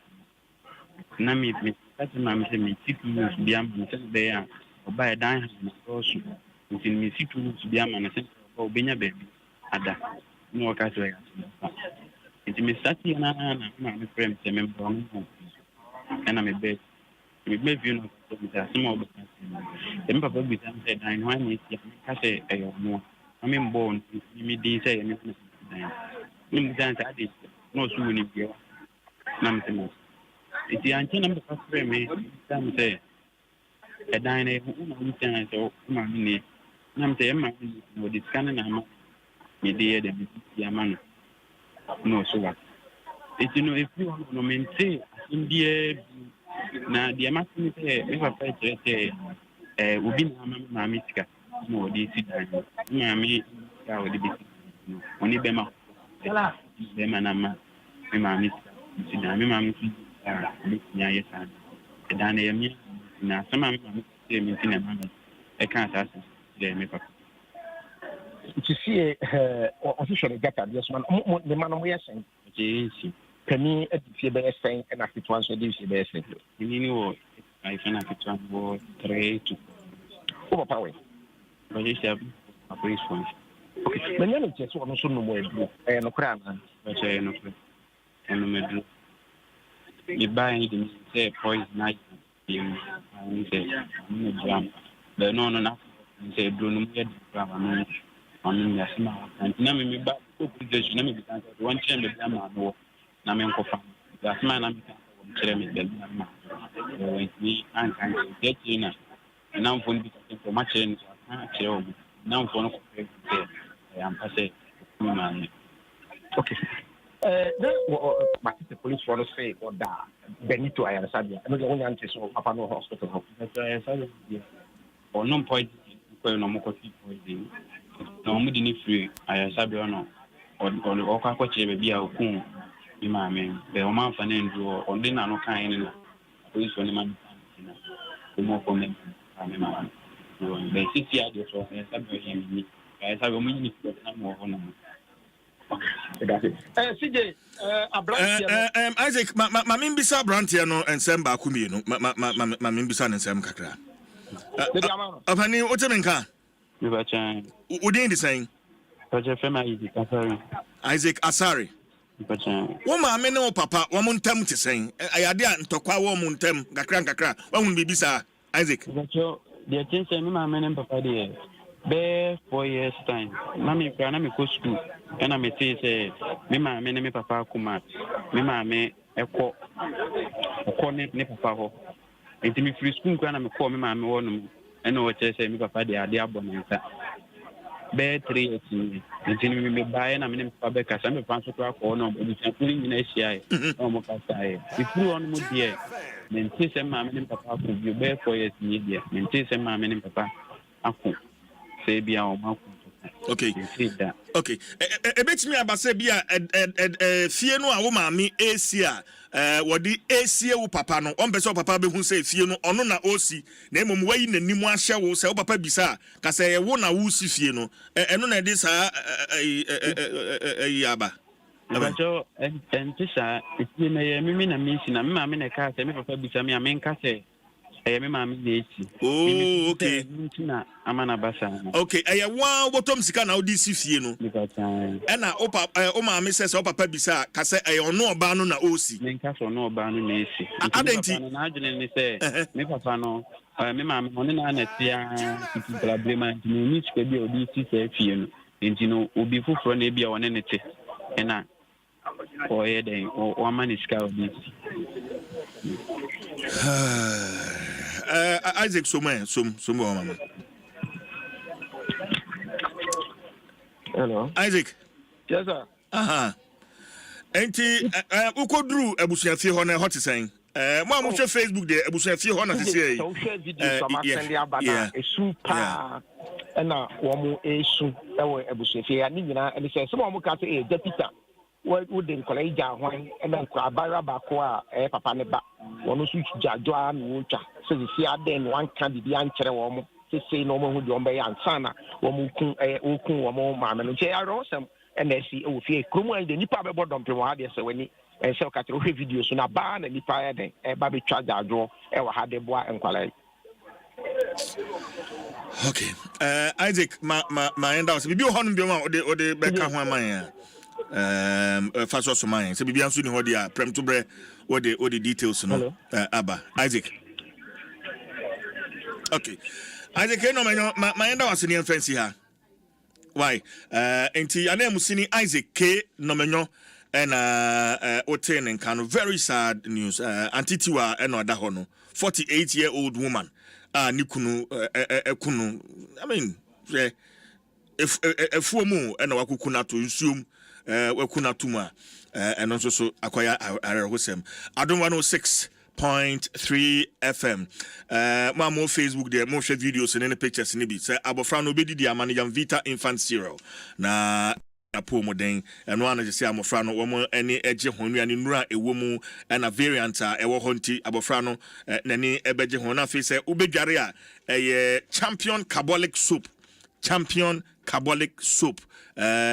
kane na efre no guardian soup no eno a na yato mu nkyene asisi yi yatebo no so kra 4 Ghana cedis pe 4 Ghana cedis pe nti se ukọ na ukọ totọ ne ma odwumu na akwa shop na ma champion carbolic soup embremu na honam na ni sansan ne honam no ani te ema honam no apomuden enti hyene nso 4 Ghana cedis pe de so abegu fie na abusuane nyina emfa endware champion carbolic guardian dada noa Adom 106.3 FM yadi de bonkrata na poso abna pokuya ahwenie eba betena se na fi odi de bonkrata no na poso no e de atoaso e de yama but answer na no ma menye yenye nkrato yi tew yeba na fi de bonkrata na poso yadi no so e de abro yeba.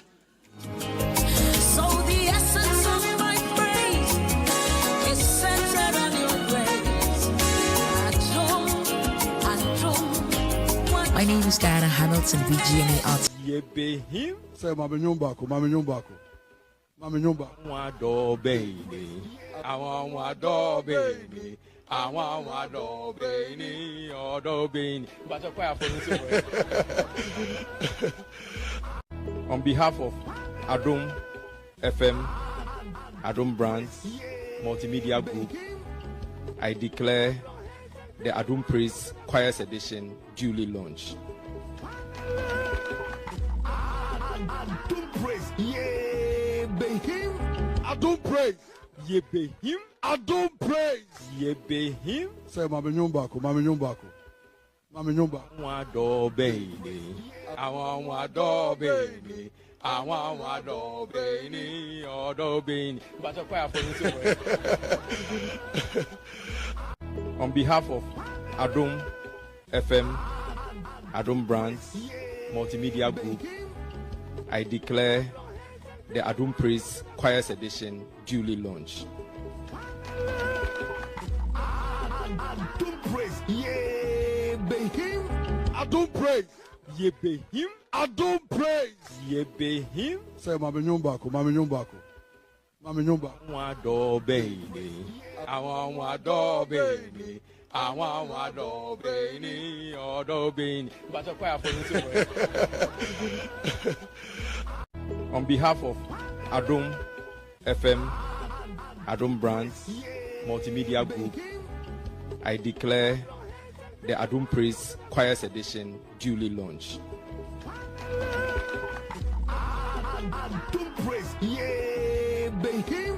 Adom praise, yeah, be him. Adom praise, yeah, be him. Say, Mama Nyumbako, Mama Nyumbako. Mama Nyumbako. Wado baby, I want wado baby. I want wado baby, odo baby. But a choir for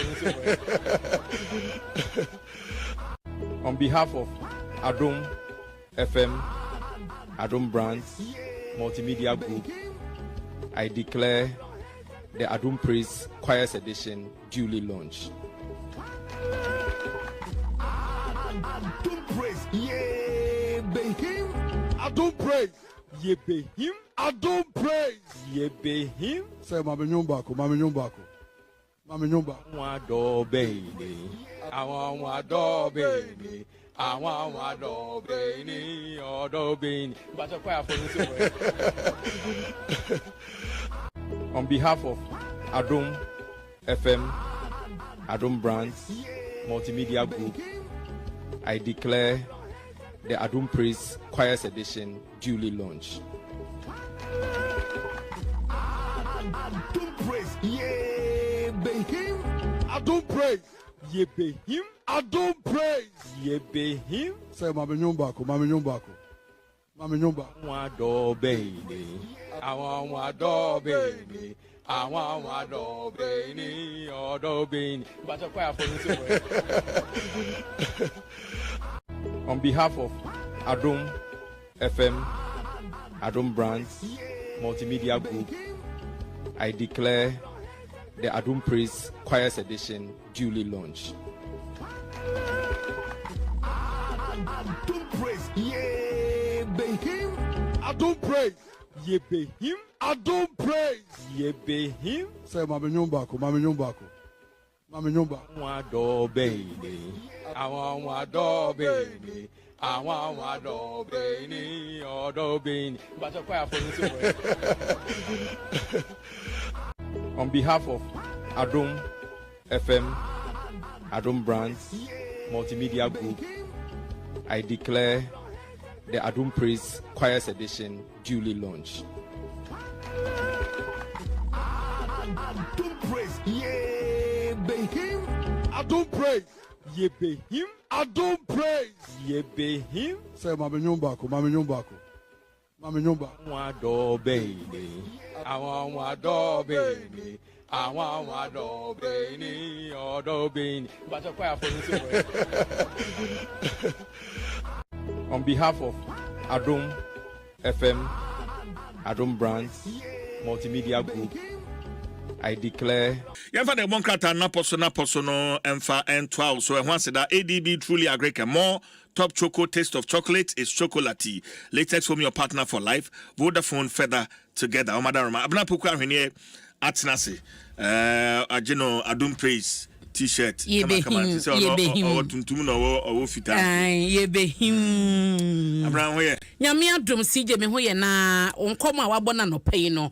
Na emu eya pa na wonim se wonim se nkwanta so no paye boss a obrempon ba di akire abamu 35 years na obi eku abamu ayi nye posifo radam yeso tum so mo preye pa moja wo ho owie ya odena kwose atonkom efie na bia yi bi odena kwosem nti enne ena posifo e won kwanta se adifo mu di asem ya chinyame nsira mo 35 years o CJ ni pedi boni na sam yi wo ka enkosi hwe Sanse suro bi anim se me ku nipa yeti me yebeku bi suro bi ani ho. Suro bi ani ho. Ti ye ku nipa se nipa da sani hye nipa ni. Ye ku nipa se ne antontom fam ma. Aye bon se pa ne ye ku no. Baby ye bedru nie. Ye se ye Christopher o. Ye se ye nkrabofo. Ye kita Bible, ye kita Quran. Chief Inspector Odey. Ono ye Amasama MTTD station officer. Okay. Chief Inspector Odey. Ose anapay OTA. Chief. Ye chiao pa. Papa. We salute. Yeah. Chief meta fa hona me de na ye ta cheche pa. Sam, o sam masama hona na posifo bi gira hono masana da ko.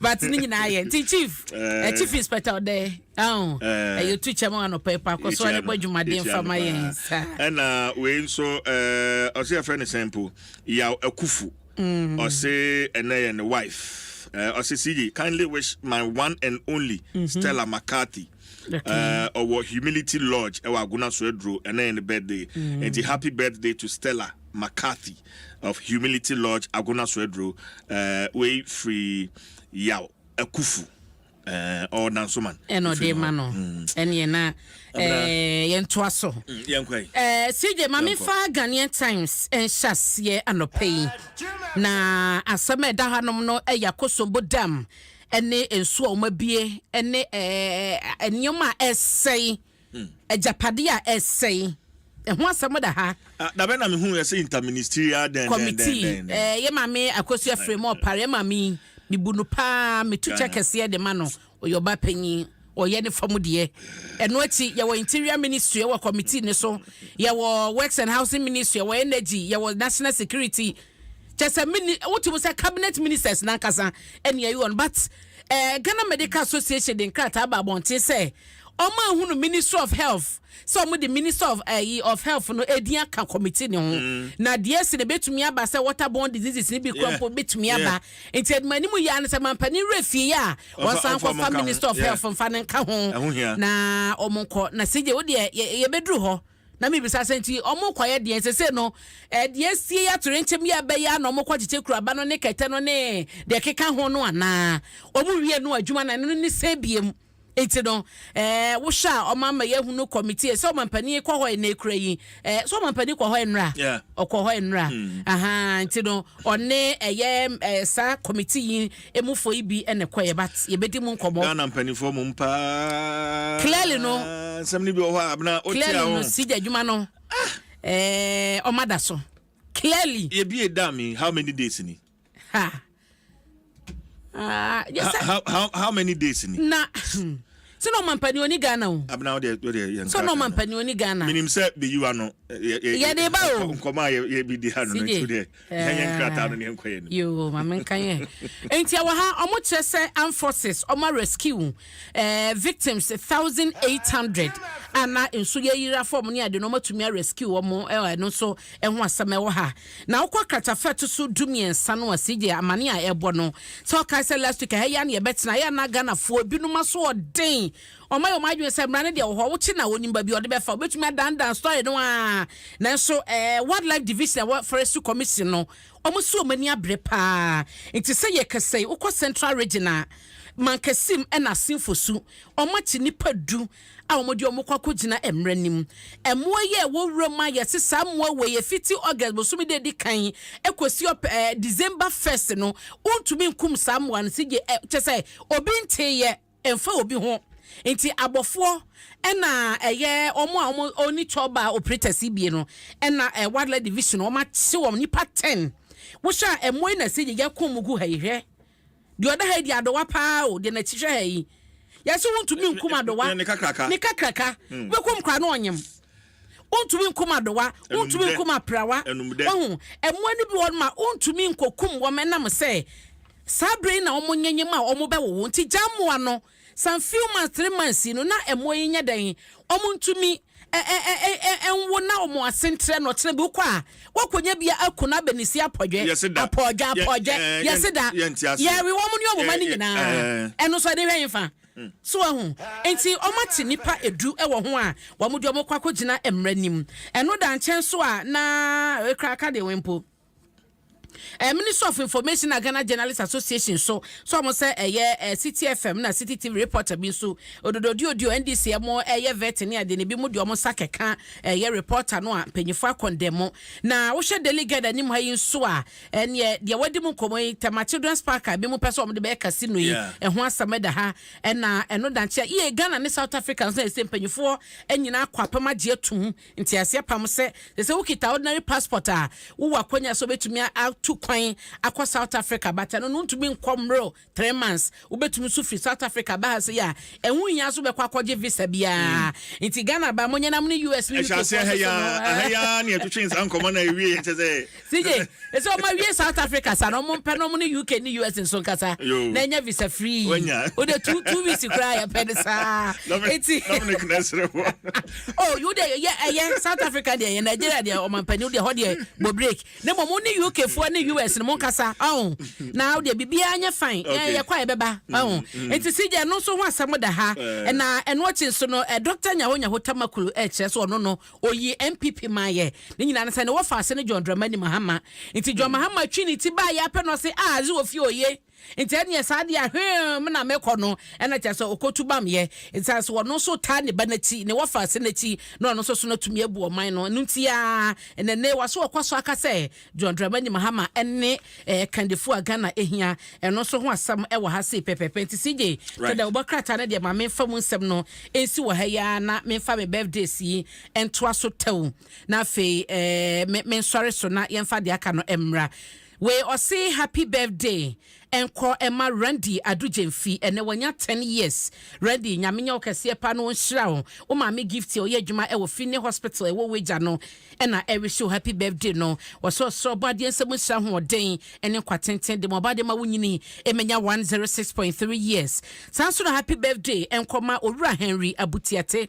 Waye Chief Executive Officer Edma Paracelsus Pharmacy wo Osu we efi wadwuma efo ni nyina nchen ena mankwati abusua na kontajo ena busua ni nyina na every show happy birthday no waso bade nsem nhira hoden ene kwatenten de Owura Henry Abutiate nyamenya okese pa na onto nkwanam CJ medewasi why abna mamenda wase de bonkrata also ADB truly agree and more top choco taste of chocolate is chocolate latest from your partner for life and a Vodafone further together Omadaroma and yedi de bonkrata no na poso yedi ebre wo abna poko ahwene eba betnase na fe beyiwa no or the no abana fe abijafo no so atnase mpense mo no so ye de no so de abre ho aseda no syntax tank strong tough and awake mineral water Omadaroma beyiwa no ye de 12 so ho aseda no Farmer Franco Trading Enterprise Omadaroma no mkra e de beyiwa no de bro the chief jay force and stay with us ye to aso oni adofo wo ji wa money sike free amanone ana wo na wo money sika kwa amanone ene beka customers empempema wo wini a chede won waso wo Access Bank a chede promo no no abribia ogbegwura Access Bank nkrabata biem ekodi sika money ho dwuma bia e free 500 Ghana cedis ekro wo betumi win surprises ahudo no mu bi se Western Union ana money gramba wutirimu a ma Access Bank mbra wutiri se wa man sika nso beto Access Bank account mu direct dia eye free freto free 0800 004400 Access Bank, more than banking.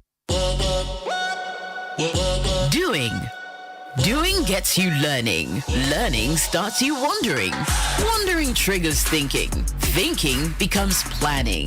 Planning evolves to trying. After trying, you're succeeding, winning, owning. Now, doing that starts with outdoing your limits. Outdo them all with MTN. So, what are we doing today?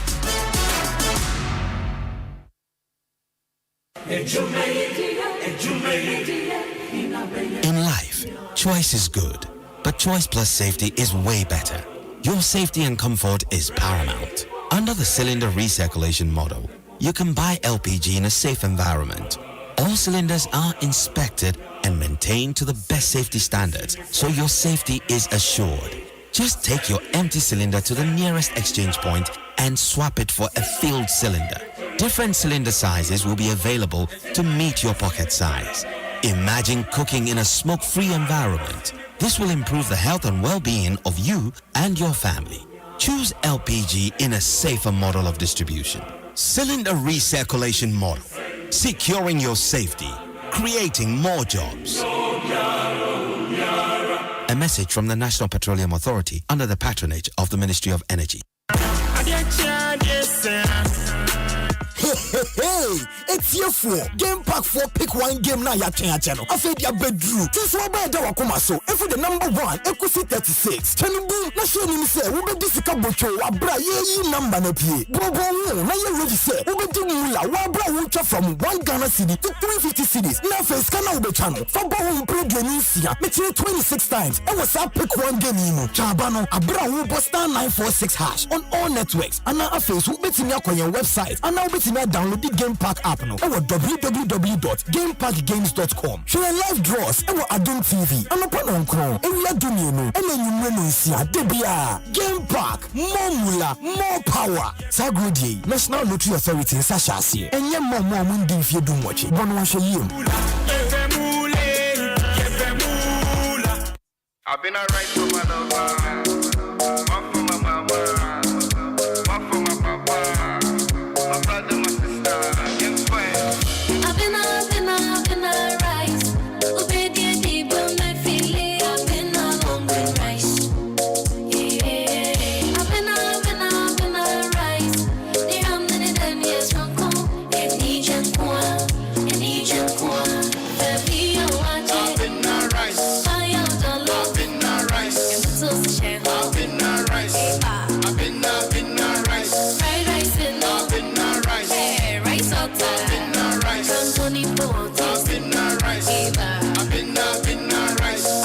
Rice and Nijin Kwa Sankratui FDA Ajatum say ye.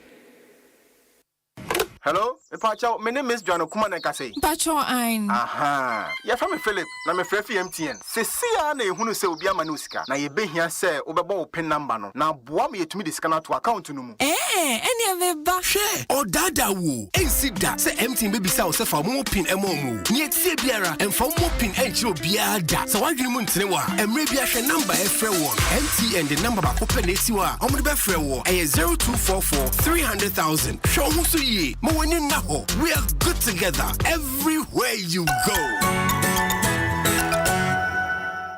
Ready?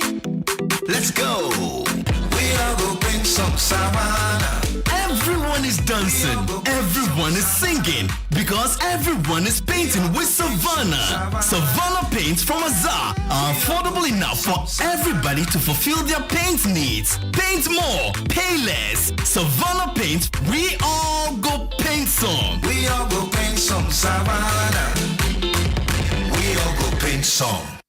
Usika sema nkoyiana kwa credit siasia say sika pe ennafo intina yabasa ye becheche wo yambosia bonhyehyɛ ho wotumi bobosia wo yasuaye if you 1000 Ghana cedis edeko na ne awohia na wo national ID card wo hia sa betu wo hia awowa yenjise kebia nto ho wo nsanso hia say wo ne yembebue futuo bia quick credit elwo homa say ye dwa na wo pese wodi ana wo pese wo hye ejuma foforo ase ana say ye school fees ana bo eyeye wo sumi ejuma your phone so ye wo bi mamo na mom kai say ye mobosua e wo internet so afen so romantic akrobia bantan Bank of Ghana and sa wo dwumedie yimu enti tutumri kana frɛ yen wo 0302 200 390 ana 0596 920 833 quick credit London made simple kai say dwumedie yin hyehyɛ kakra wo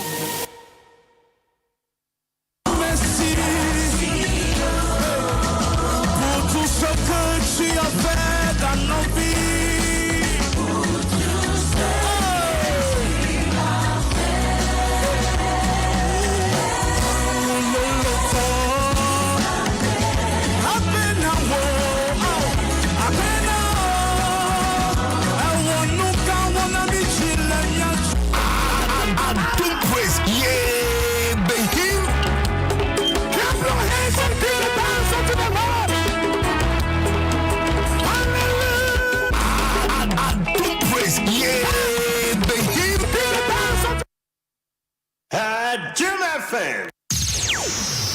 Adom FM. Adom FM.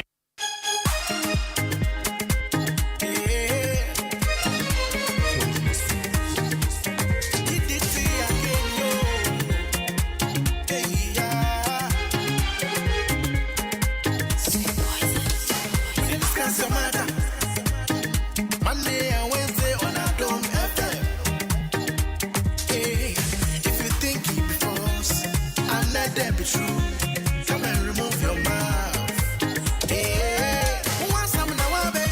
You want to, you want to, you want to. Your mother there for girl. You want to, you want to, you want to. Talking about closer. You want to, you want to, you want to. Come and remove your mouth. You want to, you want to, you want to. Who wants some now, baby? You want to, you want to, you want to. Your mother there for girl. You want to, you want to, you want to. Talking about closer. You want to, you want to, you want to. Come and remove your mouth. You want to, you want to. Akasemano bese enso na no krabo. Eha ya Adom 106.3. Dwaso Nsem dwumadie na wutie no. Na ene anopa ibeyiwa no. Yegina ewa kosombo. Ene dama spillage akoso. Na havoka akose. Na yebisa ye ho anopa ise. Enkosi daben. Eno manya yetim. Yenim se enye se ebeka se yenim se ye spillage dam. Edi ensusanso bone bro man no. Yenim pa. Ya spillage bia yenim sunsanso edeba. Enti die na beba se oman muti so man Ghana. Ye wo engineers mu ahodo na wo ha sei. Ye wo professors upon professors. Ene wo Ghana. Na yetumi tena sia made bia no hwede omanfo wo bato so ga kopene ne mpotem honom hwebre wo mo bre anlo chese yesebebo enkro no a enyasem kuma mepe ho nyina enso yire fanipa yenya abanya manati committee interministerial committee na dwuma ne yedien omo kwakwa na omo kwakwa assess omampani ko hodum ane adie wo mu die kire omo kwahye ye kwa assess na ye wi ya che relief items ne adie ye dema at the end of the day ye kwatade mani wi akade yen via ready krata ba boncha kenkan krata na omo che say the last time a via a spillage 2010. It was in 2010. We are in 2023. Not just 13 years ago near Akosombo Damam yes spillage. The enkrata na viere diabano. If I am going by 18 no na me de cancer moi. And for would infant say 2020. I get 10 years in ye. And 10 years in ye no. Yan to me anya bambia mananka se meti interministerial committee. Na pe engineers dia ka ho. Na umabwa se die koso no anya bia no akosombo dam no ede ne ebe ne ya containing so na ye bia eba no ede ne ebe ye goso to dam no in the best 1964-65 ye bia dam no di besi ne ye me say ho se de na ye every point bia ye bia bedrosi yes pele no na ekonipa na sa japade. What should the Bokrat in Ghanaian Times or say a nipa more than 1,800 and the Ghana Armed Forces no I rescue one more because of the spillage any the volumes are not in dinam the pressure with Twitter no dinam yan save you ma en so be kunipa ya ka say cry se say kwan so di bi mu kompa yan tumi anya anho mu po ne dia ka records ho ene dia ka asem ya wakandifo ye were leaders. Woman na ye beka say ye to abade mo so bo akwa assemblies a ye woni pe departments a aye o masudie say ahweni ameti hey maba area we ma obeto say mi si dan wo de ye mfa ne mpo say ma assembly a meje permit e ma me kwan say metumi si dan no enti omo aye o madwuma wo sa assembly honom no mini permit wo beto say mi si dan de na wo ye me ma wo kakra na age ye no ano no wo ja me say mi si dan no. And for 13 good years in ye, what these areas are, and so no ya spill ye affect woman no.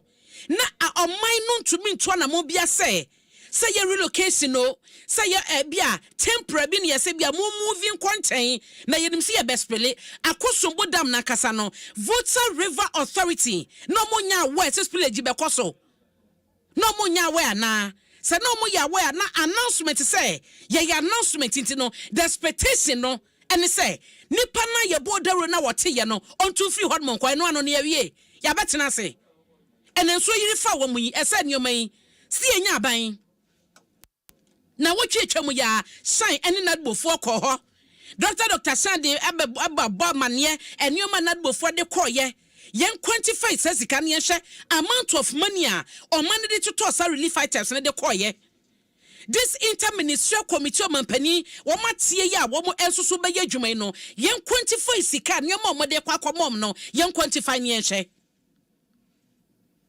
enche bia na yuta gomu general secretary de betu ja wose flooding sensam na ete to man na yespeli bia weja dam na yespeli ensu oyiri fa nipa na minister ko gina hɔ mo aha na mote no mu ni tumi sa wose motena ha no mo ba bia moti ni nyina no mo enkroti enche wose yetumu yemisa se weja dam ni twiwe ni minister no watuni akotu o mana onkotu o mo wote ho ni ete hɔ ma na nso no yasa bia weja dam na yira fa wo mo ni akɔ de bia ya kasa we talk without action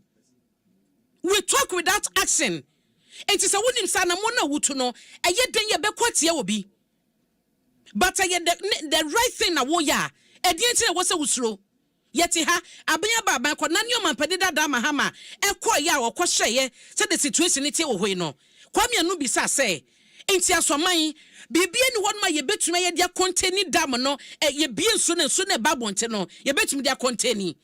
The former president say wo hwe wiase nyina kosombo dam eka one of the largest dams wo wiase eka ho bi enti no does it mean say yentumi nya bibia afanfa ho ana.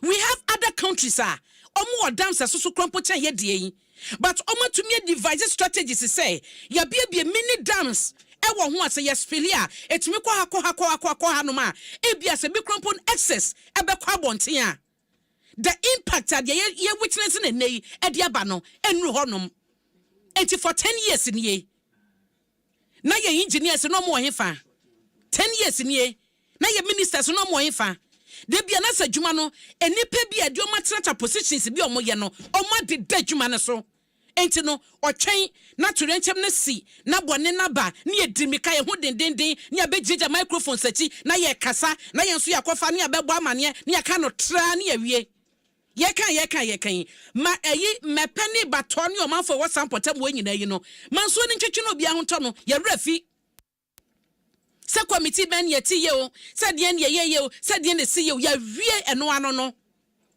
meanwhile no we have engineers wo man yi mu a wonim do makɔ school ye na me bisa say this engineer say ye produce wo mo ye momunim de ne ade obetumi kɔ obi man so Ghana ni o a wo gentete ye wo ha ekoto aso wa amanone wo hye nyoma kase sa nipa no ye is it the case say ha na yete no ye ma wo the opportunity no ye mo platform no e mo excel e mo ntre ye de mo wo no man na kɔ nanim ana we ye kan wo de ma me a wutie papa wo de fasan ba bi enso nka mesi we omampani akɔhɔ former president akɔhɔ no mo empanyifo a wodu other political parties wo mo president adi nyina so mo na wo kɔ ba ne tra ne ekɔ ne aba tena se awie ne akɔ kasa we nyina ye hwehwanim na mo nyina mo ye we have former president wono abreso ebisi ye ekosi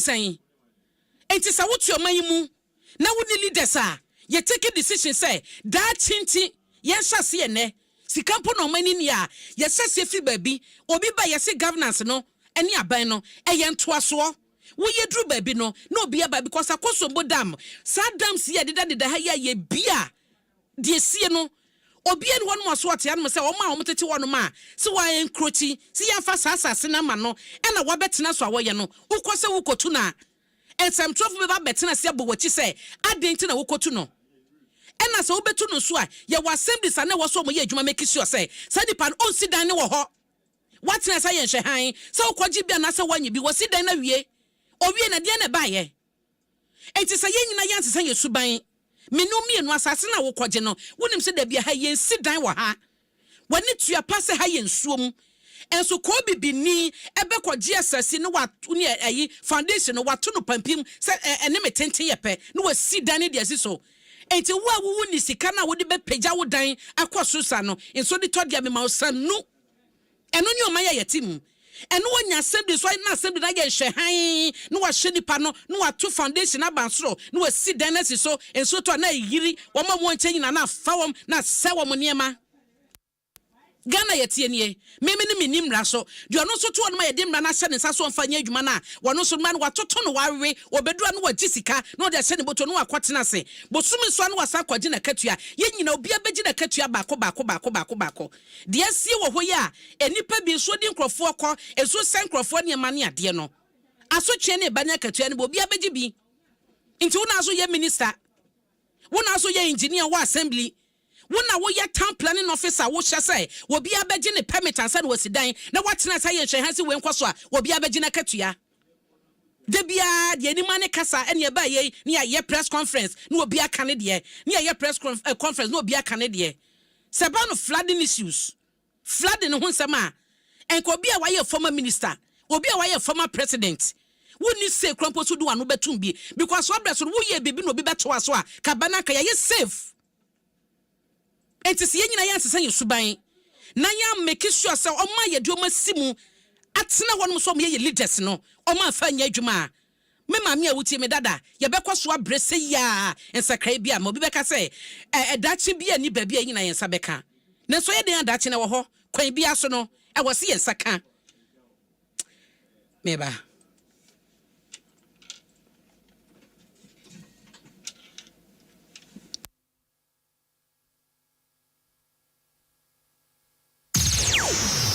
Adom FM.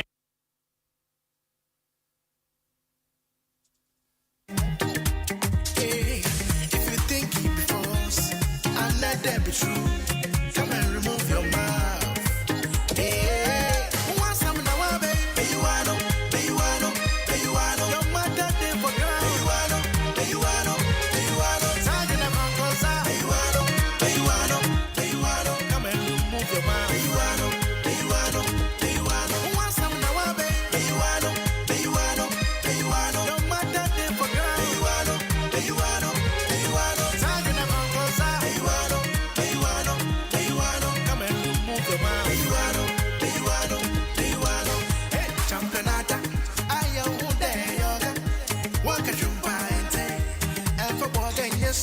Yentua so hanmo emano nkro ba pa ho sema no enum anopa mabedwafo aye krado ya yedi pensemu segment no yede ba na owura Haruna Mohammed ye deputy general secretary edima NPP na Bernard Animpiesie ye NDC communications team member sanso na ya agent general secretary edima CPP wamuni mpanyifo anopaye no mu ebedi nkomo na de wadi kan ba na mema na kwa ba na fe nkomo no ye de ahyase wedi Haruna akwa ba mediso wodi breye adwuma pa yo ai enti Haruna Mohammed ye deputy general secretary di ma NPP na bibia boko de boko era ye de radia say ye hyase on akosumbo dam the spillage interministerial committee no ya abanatien memimisa o madwuma poten ye den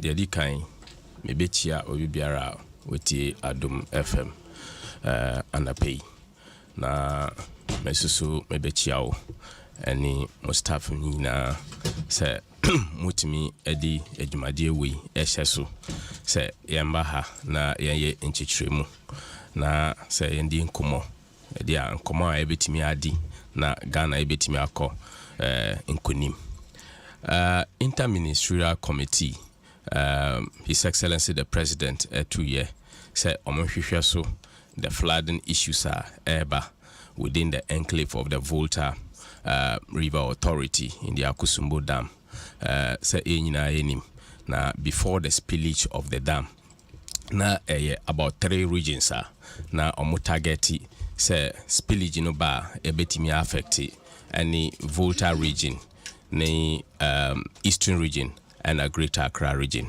Spillage no by no affect more of Volta region and Greater Accra region because shy Osudoku and also so eka but nipa enshada and can be say sa particular flood on anyomo but His Excellency the President have to say yema interministerial committee na omontimi hwɛ so because the last time etimi enya such devastating effect no 1963 and constructions no eguso echo but we are enya no it is just like the 1963 one na omobie the valves say ensu no echo enti we a try say interministerial committee no omoguso juma omo juma ne sen wo de ekoso imu mpese me first no omo ehwe so say what is the scope and I say the devastating effect, how many communities are affected, how many households are affected, what kind of relief activities are buying ebetimi and I say juma buying na ebetimi say ebetimi aboa because this is the lives of the people, lives no concern nyina and the interministerial committee no bibia aban ebetimi and I say emwa bia ebetimi say yetimi na etimi eboa nipa devastating effect no ekomano na omibeye ema na reports are ebetimi because team uye juma na team it is much effective a chance nipa baako because the effect of this particular spillage na edoso so interministerial committee no omibetimi juma no na all the actors, stakeholders are efata say nyina enyen kabom na yenye dwuma no ebetimi abaso na ene His Excellency the President ebekoho na obetimi ashia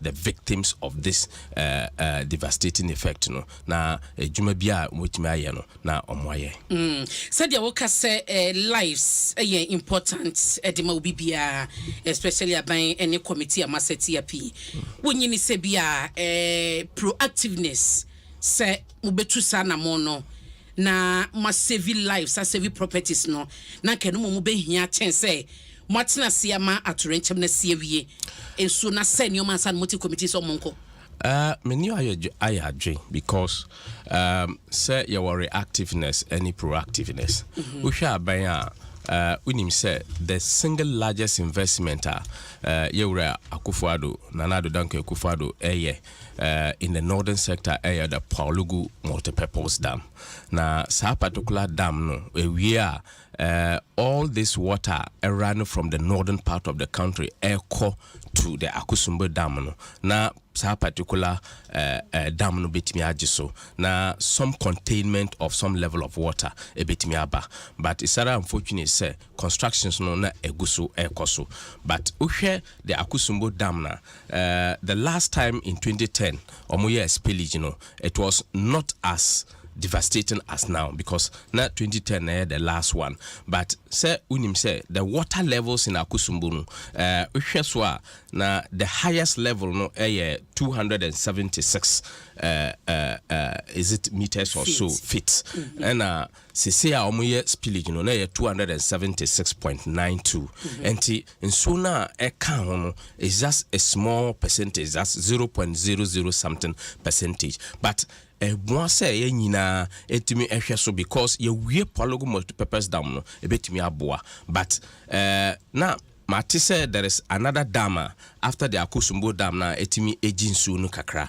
but how to pump the water from that particular dam no to the Akusumbo dam no here say etimi so much electrical works but the cost effectiveness no because we had the cost benefit analysis no and here say the sky ebetimi afago yes a particular juma no na edoso but all in all no ebetimi adwene ho nyina as a nation nema to ebetimi aye na ebetimi aboa sa particular effects no na embaso bebre ema the citizens of the people of Ghana. Mamena say Mohammed ena what's ne kano na me guess Bernard anim PSC abedu NDC communication team member Ben Martin akwa banso meda wase ene akwanya wonso dia mam se memeka mujumadi na memfa kwanya sunsunchia etiefu so ye da so say ye to safre wa ba no pay na ya hyase wo Akosombo dam spillage no ene esusanso a enya aban de hyehyɛ gu akwan so what interministerial committee a omo akɔ assess ya kɔhwɛ sɛdeɛ enioma tie na omo hu di omo bɛyɛ wonsusu omo no hwa yɛtumi manage spillage a yɛkɔso na so man no yɛtumi manage ne yɛ yo mame Nancy bio na emfa yako kesima communities are why affected with the spillage.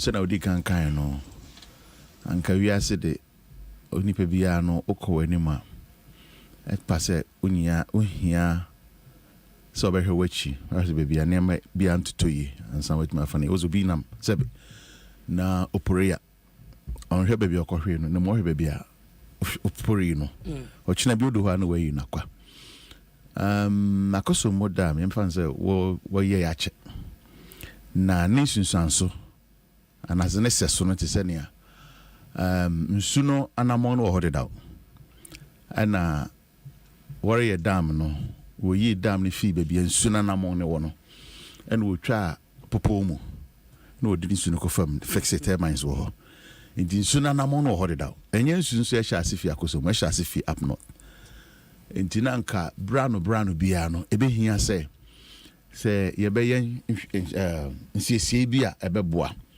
bensu bia etene nsu tene den a atwinwura because nsu to nyina no na atwi efin ya de kom various activities ekoso banks ni nyina no contribute se ebedu bia bi na nsu no mu ankasa pa no ni mu do no esoretew ntinka brano ne behia se obesa abrebia nsu ni timetene ya ese utim sabi ye de odo river krabaye example bonse omo na anwea ne ade asi mu bebre ntie du be bia ese de excavator ko gina ho na edi tutuma yesa nwura ne kotugo enu mpo ye ketu ampo hwe ohawa e de bre omanyi but afi de nti abro so ne se afi bia no ye bie valves na say gates no mo say 6 gates nti afi bia de bia ebu ya bia be ye ba ko na ebien but prempren so no hwe volume na ababetai lake ni mu na eso ndine hia se obu be ye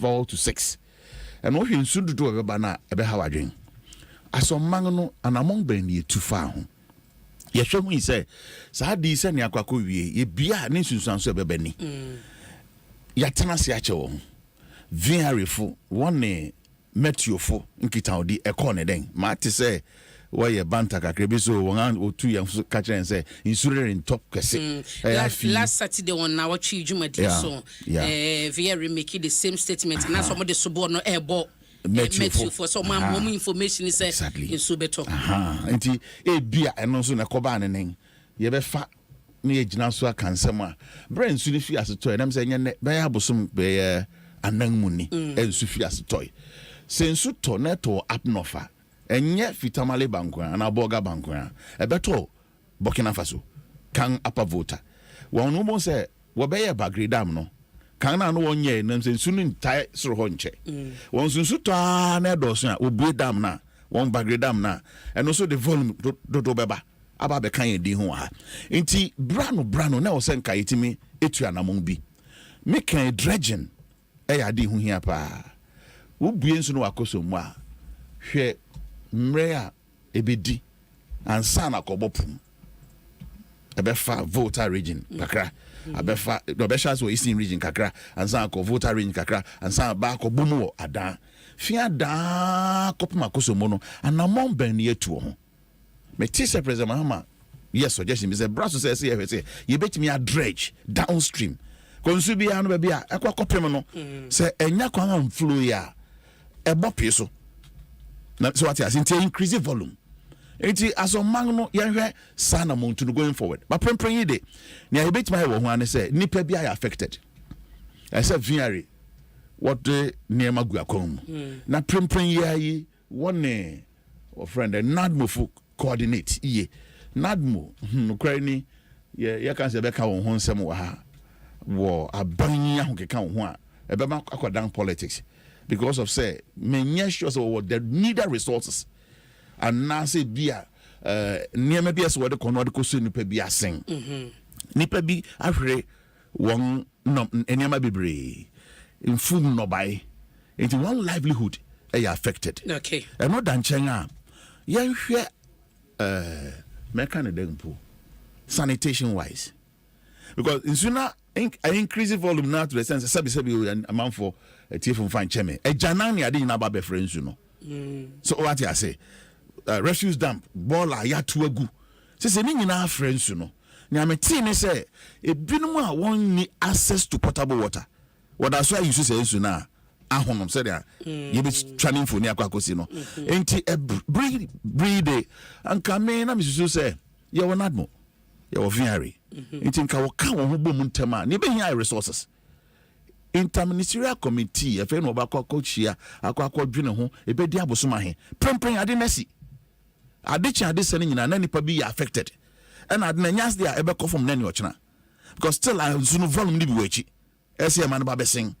Inti anye ye krobo so mbako de ebedi be na wo twa betwom kwa na mebo ye sha si ne nipa de bedi ni obenom ye betwen interministerial committee ansa ngakọ akotena se akọ planning de so obeye woko planning se den se be ma ye be bibia be ma nsu na gyae ba ana akọ be fa so ye beti nsu no mu I think say aban on page no mu ntem ne be kani okay say wo beti me ai bibi ntem ani mani mi yayi I provide potable water. I'm a one. Baby, I don't make a good necessary. Potable water, no, na bia. Exactly. I want no a beboa. Because if I don't do a bit me, I got to sachet water. You can imagine the areas affected. Zikaben no dokakoto. As I bang in many years, if you see a son, she shed in temtem. Cry and sana committee ni bisha ongesia because nipankwa here.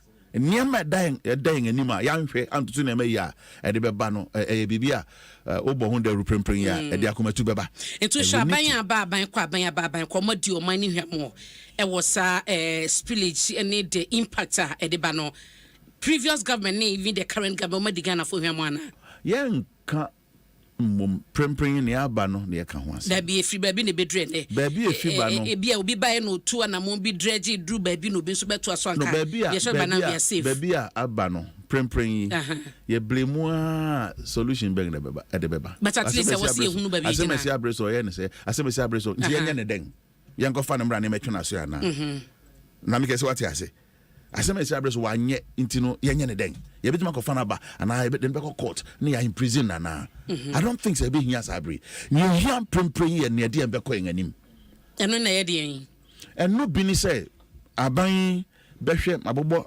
relief items bi at least as yetuminya na ye de so amanfo asen ye ko enanim then ye be say ye say dredge na ye hena aban abreso sika na ye be hia kwa be be fa so enya party be anasa previous government be enwa obetaka me kwa raise funds from elsewhere or anywhere na me da ba ye adwuma yes aban ye otisu ya enti ye ka say the be blame game oyi na anya ne de obi am blame ye but obi am blame anyone for over 30-40 years ni ye nya sense bi da na me guess what I say but yes impact ne but enye great say exactly because of we no ebia yanye proactive ebini say ebia se metro fashion woni ana VR in the metro fashion okay say yampa because once you on ano yampa so what I say adan na senke atwan ma ne basa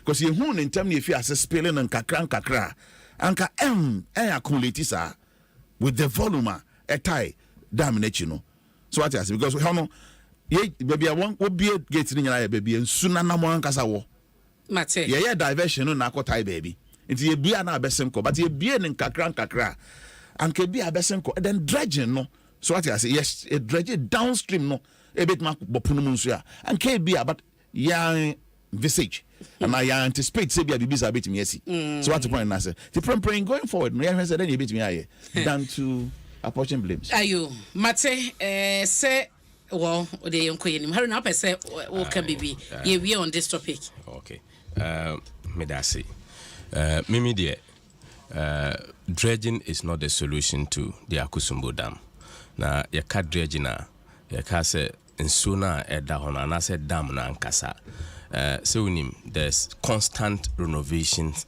on the Akusumbo Dam the solution ebetimi anya sisi nipa dodo a omote on water lines baby to say omunko sidan and because there is some fallow lands during the establishment of the Akusumbo Dam no na omuyidi go ho but nipa bebre akosidan agusa particular anase those lands no so na emfata because it is hindering the passage of the water. But all those lands now my encroaching in no under assembly bimeboa. Yes, sure. So who do you blame? Ana omo kanche omo di omo nkomo se we nu omo omamo omo nsi na nipa dodo no omo guso esi but it is a collective decision nyina yehun say lives are very important, not just putting up those houses around the water bodies now yes it is true say aban as this interministerial committee but nema bebre akoso in terms of the orkano the spillage unim say sa particular enclave no omo use this household latrines. Now the level of the water all these particular facilities now all the feces are it is in the water. So the bodies and I said the committee any the management levels omo shall say ma obia enum sa particular soon because it will bring so much devastating effect in terms of health and this particular just today in Rano the committee SCI say omudin su tankers koma nipa dodo a omo sa particular enclave no na 9 districts but afi the effect is on about 6 districts so water supply to those particular communities na VRA any the interministerial committee egusu say omunye water and asensu ekwa omo na uhwe health no so na health institutions and as a Ghana get health service your water tests of the systems are eguso so health teams have been deployed say omukoho say omukohwe yarisa and I say their health situations are ebetimi because if not so no ebetimi afa nema bebre aba na emfata emaye because it will be an outbreak na enye emaye and then in terms of relief items nadmo edi about 4 trucks in terms of the report we see about 1,800 now and report about 1,400 but about 10,000 rather 10,000 people are now already 4 trucks on the some of them in terms of 1,800 then ye victims armed forces not to me rescue yes in terms of yes and yet the relief items the numbers but the relief items a bit over 10,000 people cool 10,000 people say me enye but still counting cost because ubo 18,000 na minimum about 14,000 yes and I just say the figure I gave yes rescue Ghana forces and kwanka yes, but relief items okay. but it is about 10,000 but omoguso because more supplies now omo organize say omo de common enti nadmo eguso omo ye adwuma untumi enye dwuma no na utumi nye obi biara but enyina ye guso ye bi enti those suggestions say omo a omo encroach tete baby a eni say wo so omo kwansuo no e ba betumi enye free passage no ebisi aden na ban no en relocate wom na omo free honom say de be ya space no e be ye free in case say spillage be ebeba uhun saying even before the spillage na omuko ho ena omu edi nkomo na omu kanche omu say baby a edru no water level na do say ye pese ye spillage na nipa bi epene so say omu for omu and say the omu beye evacuations na nipa bi so aka say there be some they have to do forced evacuation ema omu na nipa bebre manu ene mafro no omu nyina na military no kokra omu fa manu ene mafro no eko but the men no omu say omu dey omu ka ho because they want to protect their properties but the water levels no increase enti yesre yɛnhwɛ so because it's attitudinal. Yɛnhwɛ so as stakeholders say water when it is going, it has no respect for any human being. Ekoso. Enti yenina as stakeholders, let's hold this particular issue no as a national issue. Say ibitimi has to resolve it within the quickest possible of time, because once a life is gone, emabium.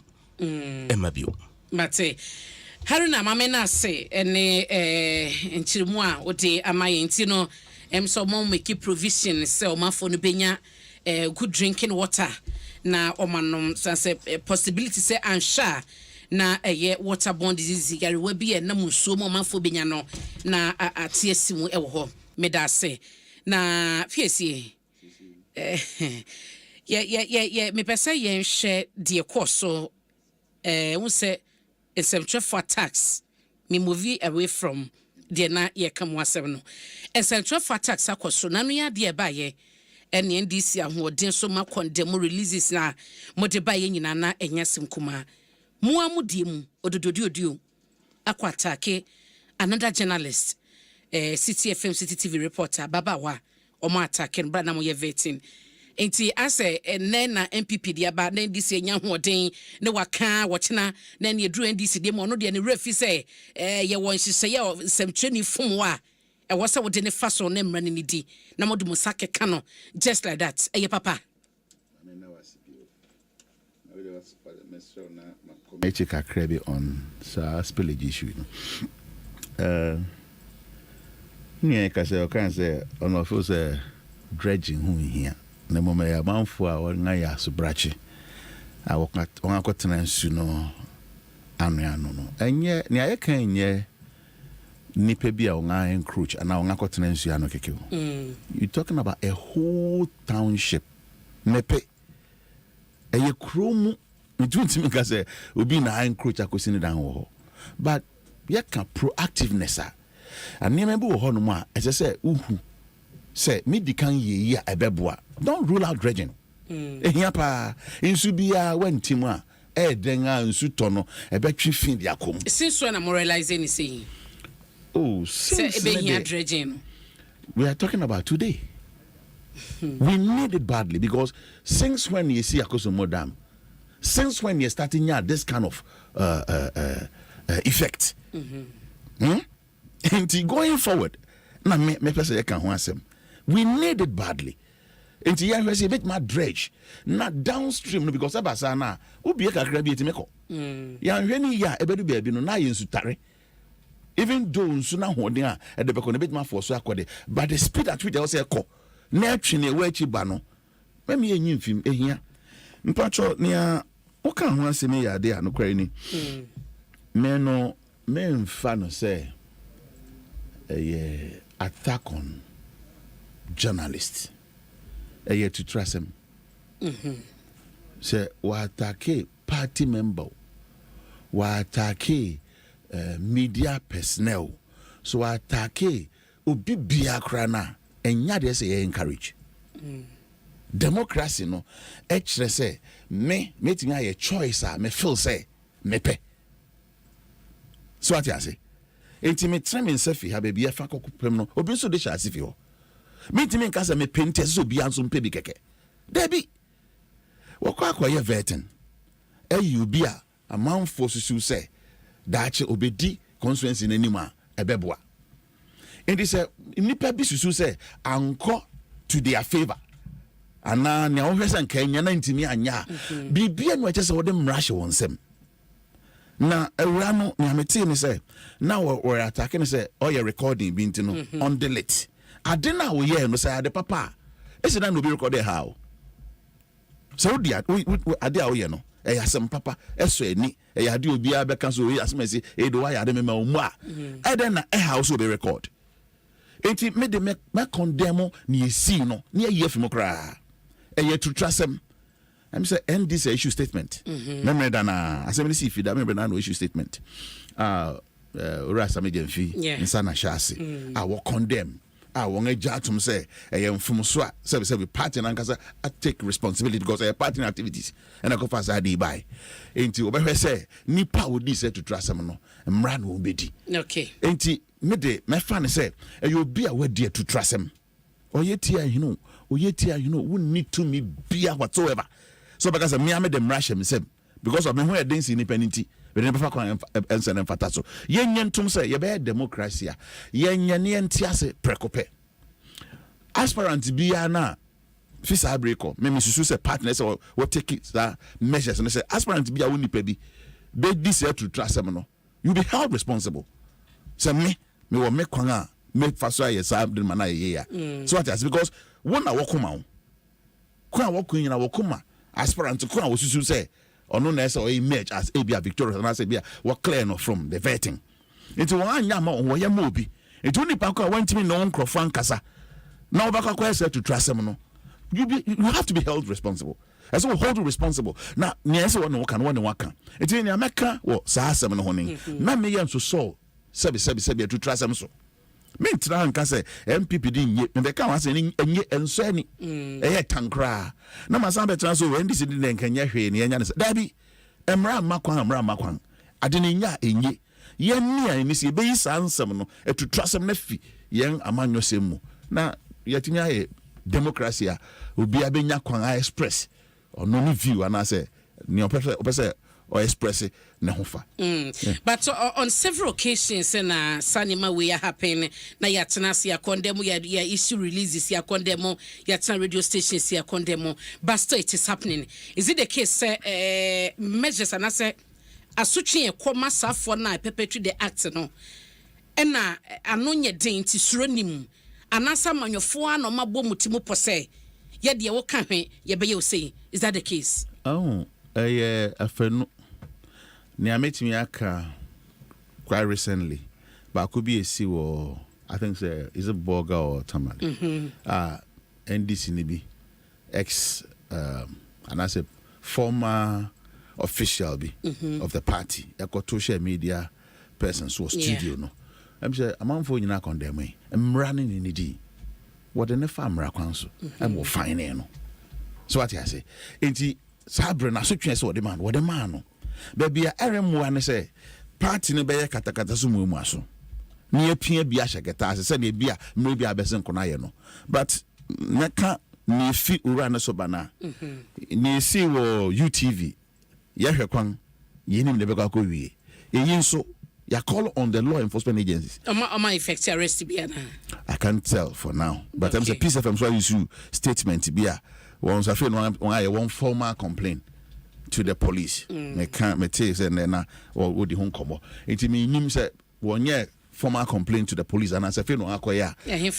City ana. Yeah, City FM. With the krata ye kind dey omo to anamon. Exactly. Into not to anamon no afi ni aka ne police verse on so to anamon. So what I say? When I feel a formal complaint to the police. The police ba be on him.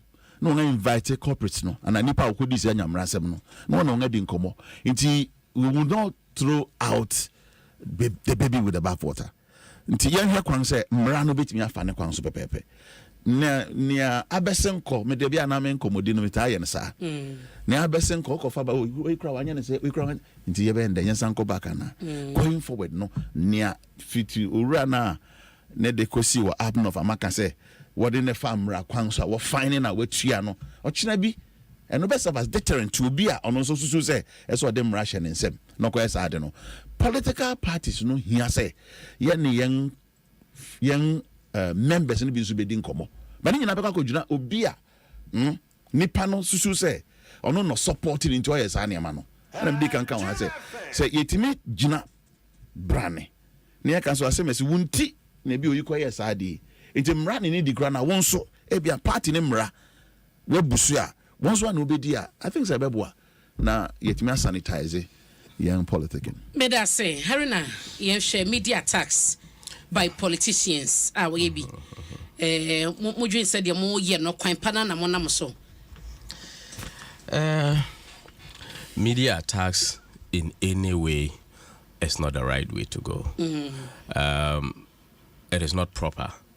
Say omo boye omo pushy to become the fourth force, right? In our democratic dispensation, ebetimi such attacks from political parties. I'm very happy say for the first time NDC Ababa condemning the attack on media from the previous happenings from the NDC to the attacks of the media. So in 2015, Yewra Standogbi, Yaya Nkwamwa or Gene Camera destroy up to today, the NDC and condemn sa particular act. No, just the actor or mentions that is the issue of Dagban Radio in Tamale. A former deputy communications officer, Emma NDC. Up to today, NDC and condemn it. And Mimi de Ayame say the NDC is taking a cue from a Democratic MPP, where say time bia ye wo aban so anase wo oppositioner nema say eba ye condemn it because it is not part of the fabric and training of the New Patriotic Party, and it doesn't help say the democracy na ye enjoy no ebetimi akoso, because the media is the vehicle say etimi ema ya kwan say mitie nema America anase enye se mia menkwa anase ono na yenim nyansa echen wobia, but it's a platform a munimaye na womaye sa particular platforms na mutumi ema enkomo eko na yenimu ye kasa ena ye didi mu atama na se ye attack mu enye, because that is not the way to go in a democracy. And the attacks on media as an MPP member and as a corporate body as an MPP, that is not the training Ayenya, because say the right to speak, the right to express, and the freedom of speech must be expressed without any hindrance to any other person. And in 2015, NDC attempted to criminalize or bring criminal penalties on journalistic activities. Now, so because as a political party, we don't like such activities. After the repeal of the criminal libel law, we don't need to introduce such things that will restrict media activities in Ghana. And these are things na yen condemn it, and I'm very, very much very, very happy say NDC are learning from the MPP's mode of conduct in terms of condemning such act and reprimanding the people. And we hear the release and answer the arrest on the UTV issue. On the same night, UTV reported Emma police, and the police went in and arrested the people. So I mean, say the law will take its course, because the communications director for the New Patriotic Party Akasa, the general secretary Akasa, the national chairman Akasa, because this is the training now. The MPP know, say dear, we would not cover up for any happenings within our force in terms of attack on the media, but we must also be very circumspect with the kind of language and content itimi edima, because that is what is going to drive the way. Say yinyina ebedin komono na Ghana ebeye bibia yinyina ebe. Okay, with the references you made and back by the NDC no oma condemn no ubefane se modie ba ye ne se de omode ahodin hyemu e condemn ye no na esan to fa so ekodi omho no omode ahopepre aba issue ehun release na because in unim as a political party, I've cited several other examples, including a very recent one, say Omoan condemning. But after they almost started to condemn, no, it is good for all of us, because so we name John Dramani Mahama Aka say for them they are from the revolutionary rules, and when it comes to unleashing violence, omuya paramount chiefs, and I say overlord over that. And ukasanoa. When your people are going to release violence on people, irrespective of their profession, including media, they will go ahead and do it because Atom say you are the paramount chiefs of violence and you have been given birth to by violence. And violence is not the solution to anything in this country. May I say, PSA, on this issue, is this the first time I'm condemning an attacker on the media within the NDC? First time, Niana. Sir, Obibeka say a fair note here. Marco Bisa say, no near him the sea, no one to say, what condemning. It is because NDC, as a political party, ye jetum say, Ubia wa kwanse, ochre dream. Ye accommodate divergence views. Enti say, TV, ne bia, and see to the magnitude that ABA will conduct on. Mr. Medigan can say political violence has to say meted out to a journalist or fellow party supporter. You need great woman. Violent. What you say? Ofe City FM online in 2017, within just some few months, na MPP tax Nyama wonga you kroma over 18 incidents. Tan. To the extent we win the election. Obaka ACP Nanka Bruce of Flagstaff House. Kwanga MPP for Edena Faso. And yeah, your attack on media and it is very violent. You. Even to your own people. Kotiena Professor from Pomboat and Kafa MPP just last week. Tino Ura Lanchermanting a Kafa MPP just last few weeks. Kasamo internal elections at the highest level, super delegate Congress, super delegate, not at the grassroots, super delegate, and mumpo obia near to. You see, sir, selective amnesia, sana mana, maminyana, score political, and they are as it stands now, a big crime see that. In the history of this country, say party supporters to make to a whole judge or table. Okay, come on, say a whole judge or table. Manu going, a been see that a see another MPP, a Nachi appointee. Okay, you say Uncle where national security so Washanti region. I don't know. Oh, it's a pa. Mono monstro. Young as NDC, yes, you say, Sanya man here. Young to me find young man yourself in Ghana and your jungle. We are living under the rule of law governance. It never be out here in government and not cry a tank and say, we're opposition. In opposition, MPP. And then I go for as leader of the party, MPP national headquarters, Nanya Ghana police headquarters and police for 24/7. To the extent that come Japan car. What to a boom crap in the windscreen. It's more than young person idea to Mokra. Young Missa contest near. Send these young people for the violent. No, we refuse to do that. We refuse to be drawn into that equation. Young Yada. Young the near scene.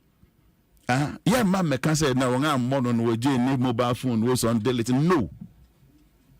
A attacker in any tenets in our democracy. Yes, so. Into better now back as a friend, I don't want no babach, let's say Mumu Subang Papa, MPP for MPP, and Anana Kufado. Nan in a Becca, Ghana for Ankasanim. Ghana for Ankasanim.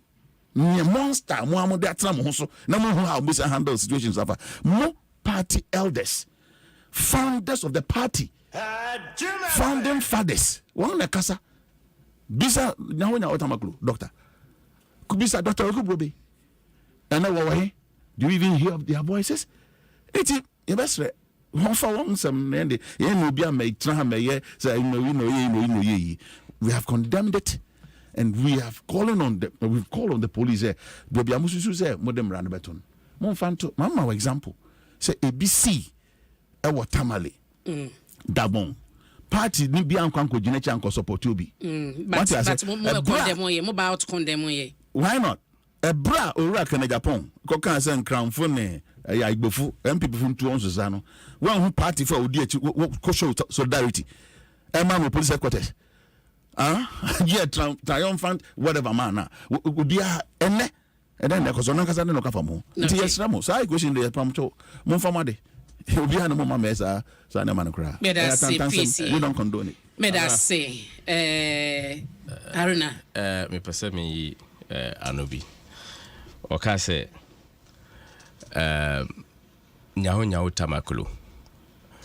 Ono ankasa aka. Actually, he's not a foundation member of our party. Will be at trigger Article 3(9) of our party's constitution. So, or form no ankasa party no. As a result of that, he has forfeited his own membership to the party. Now, Oka Omuasama, just speak to them as members, as citizens of Ghana, but not as members of the New Patriotic Party. Second, Okase Bibia NCB da in the NDC.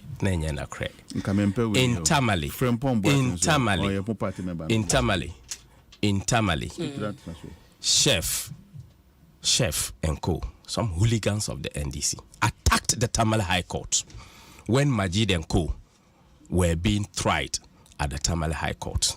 I speak here on authority, say, NDC, it is true that when it comes to violence, they are the most violent party everybody know. Onima, Uncle history in Koforidua, Obeda Samoa, Saunimo Obeda Samoa, former national chairman of the NDC, horse whips. Francis SCM, no your bar, horse whips, Big Zidin, horse whips, several other. Now, the very recent, Omo Ankasa Omo Youth Conference, Omo in Cape Coast, Unim, Nema. So when it comes to violence, I'm not encouraging you, but we are pointing to you, say, in terms of violence activities, that is your blood. Your ankasa, the flag bearer of your party, akase, it is your training where you come from. And it is also not true, say, Alan, Anase Frimpong Bartin, party, Nipa Omoye Omubibi. It is a democracy. Nobody has attacked them. So it is not true. Facts should not be mixed with fiction. And see, that is the fact. And the MP will remain, very resolute and remain the pace setters of democracy in this country. Me da say mpany fo me no ano pay o ma be ka me ho Haruna Mohammed oko NPP amanyoku no ma oye deputy General Secretary and Bernard an MPSA NDC communication team member. Me patro Vodafone cash same nkoso na me mo amane ensese ne the voice of aba a obetumi abon komosa on all networks. Enti eno an se obebo modern na wadale *110 hash. O dial star na ne chese wodam wokita 5 Ghana cedis na wo phone so ana say bro so ana so the 5 Ghana na no wodi benya 200 minutes of talk time of 7 good days and as course no wo beye woni obi abekasa wo be bon komosa Vodafone ko a na emosa kwanya no wo se fa 5 cedis ebeji 200 minutes na nya dofo enkasa na enochi so no na mekosoa ekai won ese Access Bank iguso chade enti me yu hu mfrim ya che me ya che June ya che July August September October yeguso che enti no bra no an se abusuafo na send usika no 500 Ghana cedis de kom na omo dia fa Access Bank ne ho no ebia wo de fa ria ZPay MoneyGram Western Union Access Africa Unity Link and Express Pay. What the fa hosa no a no one no packing crying instant am no word man achede no wo je bebre na age wo de nti so bra send sika fa honom anase receive sika efafa Access Bank account nim no one no me patro kacha danfo bi no so kacha danfo bi no so kacha na danfo bi say Access Bank eguso chade wo hwe magana ha 53 branches across Access Bank, your number one remittance bank. Access Bank was more than banking. One more airbo yechidom. Na draw master so was save big promo no koso. Inti fina we see doors na we here no. Draw master. Me patro say bathroom doors. Wooden and asa wooden metal doors. panel doors, glass doors, flash doors. Just a bibia ye door dear. Woko door master obenya bi. Nebo so no edida form. Na sa promo nya ye di mawino. Ye 10% discount. Ye door su bia obeto paint bia obeto no. Yate so 10% edi amount. Wa manen tem na promo ni twemwa obeboka. Brasesi anasa odi frey. FR 0542 745 222 and 0500 212 447.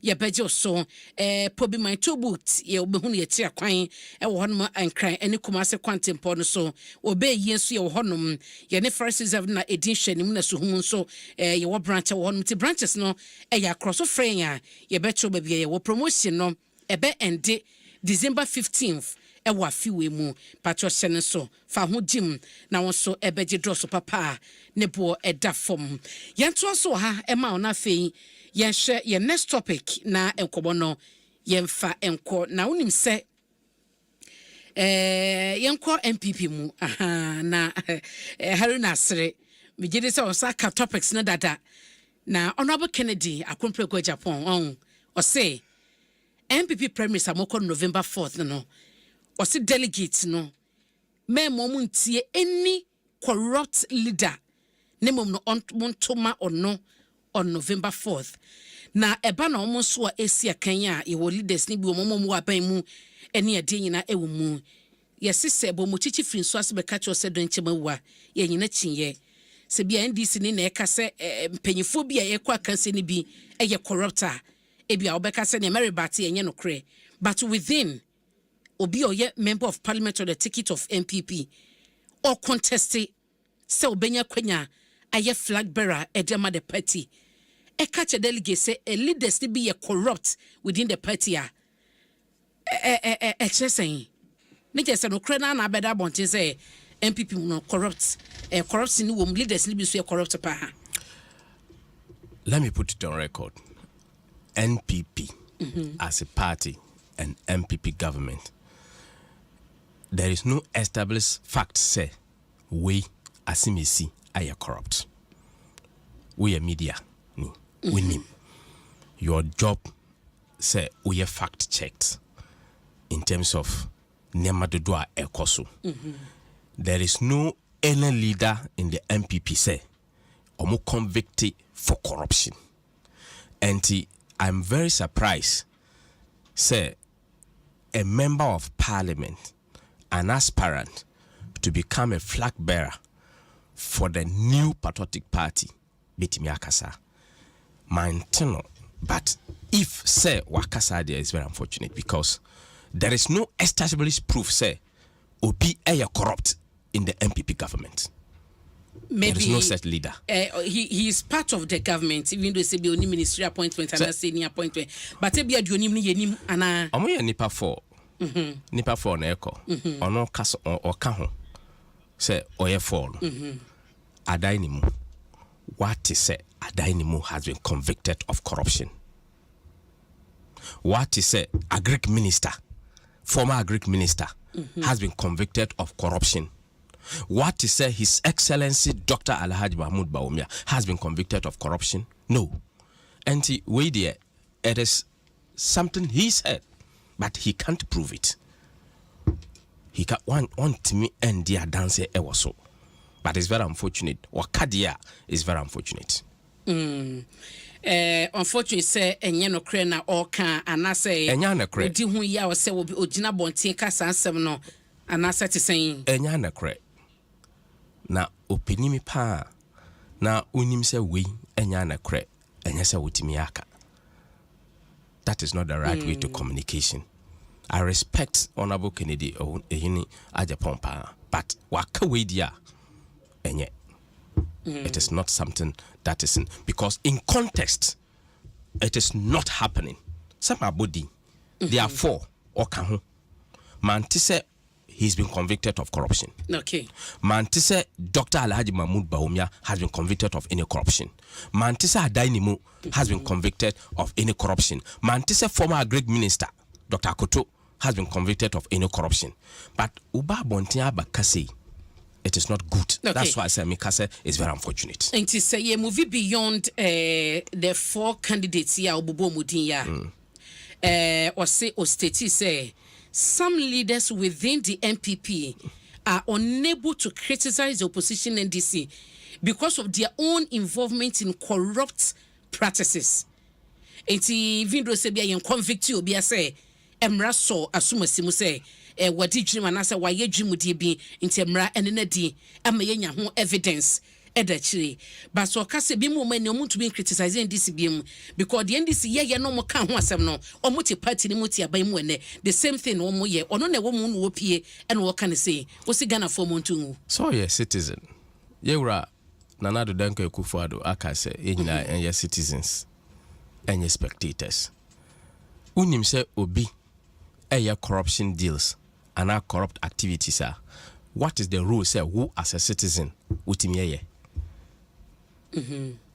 all corruption allegations are omonimaya investigative bodies aba bonting aba even John Dramani Mahama corruption case I call no so Siraj ekoye investigation aba say ampa waji Ford expedition anyway any corruption is attached to him no even the NDC doesn't talk that way to him because it was an established fact by Siraj. So if on him say Obi are involved in corrupt activities, there is the bodies to establish that no report it because that is the way to go as citizens of this country. Whilst we respect him, but you need no anya join on that particular score because there is no established fact say we are corrupt. And for the 4, including him, I can stand my neck out for the 4 of them, including him. Say there is no any established fact of corruption against any of them. What about other leaders within the party air campaign? Omo contested. Omo to aba Emma a corrupt leader, and there are only 4. And I mentioned Miridi Hanema wono or say we say or accuse some leaders of the party or Western region or say my delegates ain't ye dear leader be or party in Babeka corrupt leaders or party in Babeka no one must say bia in France me a part of Asamka my Beka PSS as a delegate say Toma Asuma Simum and Toma Benting into within the party we in penny for no sin China leaders need be all party in my air campaign for other candidates no. What they kill money nas to they are all corrupt based on non information and they want within the party no as a corrupt and so we have 2 issues every constitution of the Republic of Ghana. One, a right, and other no a responsibility. Okay. A responsibility to report. When you say we are corrupt and answer or involved in corrupt activities, a responsibility to report. And to me friend one kwakwa reporti obi biara onim se oye corrupt activities enye kasano it is your right to speak it is your responsibility to report so is it all calling on him and yes. after what then says so will be bisa on report that's exactly because he has to report if that is so because there is no any established fact against him or any other leader on him say bibia ekoswa na ono de or some facts are in here, or the responsibility to report. Once he has a right to speak, or the responsibility to report, and the appropriate bodies for corruption-related activities. And is the party ready for that? The party stands for democracy, and the party frowns on corruption. The party frowns on that. The government frowns on that. Akufo-Addo doesn't like it. So if say, unim say, we asimesi eye we na emfata he has a right to report now all the bodies here for corruption related activities no omobaye juma afaso that is the way to go mate me da say PSA me pacho meeting on the same issue said honorable Kennedy Japan canon who say no krebi betumi awo baabi ana I'm at work because of the Mreni Shanti. We are City FM online October 26, 2017. It 18 incidents of vigilante violence recorded since MPP's victory. This is in 2017. 18 recorded vigilante violence by the MPP. I don't know. I settle away. It is a minute. I know can say one day. Will be anyone there. Will be anyone. This time Ghanaians are the best judges. Okay. What's a posterity? And there be an ordinary judge. Unchatru, unya ponchi, unye bayre, unye bribe. So I say reality no will down on you. Iraq in Japan, I say more cano. Osi, memma MPP delegates, and to Obama leader or corrupt. MPP waben primprin yai. In Tim Penfusis were they. Swawa and I would Jawan or the town or the Jao. And son and a Guvado Babe president in 2017. On Ghana for Kwano baby. Nasano Banirin fee. Or say what to Abamana or Babe protect public purse. Into protection of public purse, naturally say, Obehema, Ghana Yensi Kasem, say you sing a bisa. Near say Yama Ghana no, you bring on a sape pepe. Say Yan fine Yimpa, Sikano, Yakora Yebihu. Into Yakofa Auditor General's report from 2017 till to date. And where would be no better than baby can say, Abang, Katashane pray at the crew. So report alone spelled out a lot, myriads of that. Corruption related issues. Baby, into Sakonosuno, Urakane Japan, a woman so. Say, Obetmaka say, Dr. Baumia. Ono na ohwe Ghana economic management team no so. Ya can see kasam to ya, ono no cry. But enya no ko, ofi asika ya che. Na me o kan say MPP appointees no, what from Ghana sika, we Ghana sika, they say no china ni ho. We yes can so won from ho. We dey go offshore accounts. We dey go amanone. Anko kan yi enanka oni nyina so. Na party ne friend na anke baka so wampa Iraq na Japan asamo kan this you kan asembia ye nyim ni biom e fa sa allegations ne ye ho obi antimi friend ye me mia arena oti hey deputy general secretary ochina number friend ana that be number friend because anya friend no such allegations waka mo ntimi friend mi san asema okay dey substantiate and I say e dey no cry atwesan. Can you imagine this? Can you imagine this? Or in the campaign, or already supposed to contract charge or the backup. Obi antimi share say fakwa na mfanko. Or when you assume no such allegations. Eh, am not need some more come. Say I can say mpo yam famro man ni say nti no kan mpo e ben no kwara na say nya no kware kra anya bosrem kan say ma. Ye benya bebre aka. Yebenya bebraka about this government. Aya katasha no pray related. Yet yentimi kan wienne. Na me mukoye mo primaries. Super delegate congress. Top echelon of the party. Ne kuchiai kotuaba. One till bribery allegations be rebel. Ni obitua. Owura Hussein Adoy be kan bi. Sika wanting out wotia from the chief of staff office or party headquarters. E ko see then party ni se then. Se na ya tesem. Enti wo hwehwem no ko see then. Wa chansan. Wa ba bonta be ka se no kan na e bosemu ka. Mpato wo report to that effect. Enti na so agina ho. Emi a chowa abrache dako e ko kan wo kumase. Ameri innovation. One thing asem. One thing. Before one sa congress na okakai ya ne ya wo slaughter na scapegoat. Baby assembly president ye neck deep in that corruption allegations. Ameri innovation. PDS in some one tibi Ghana ha.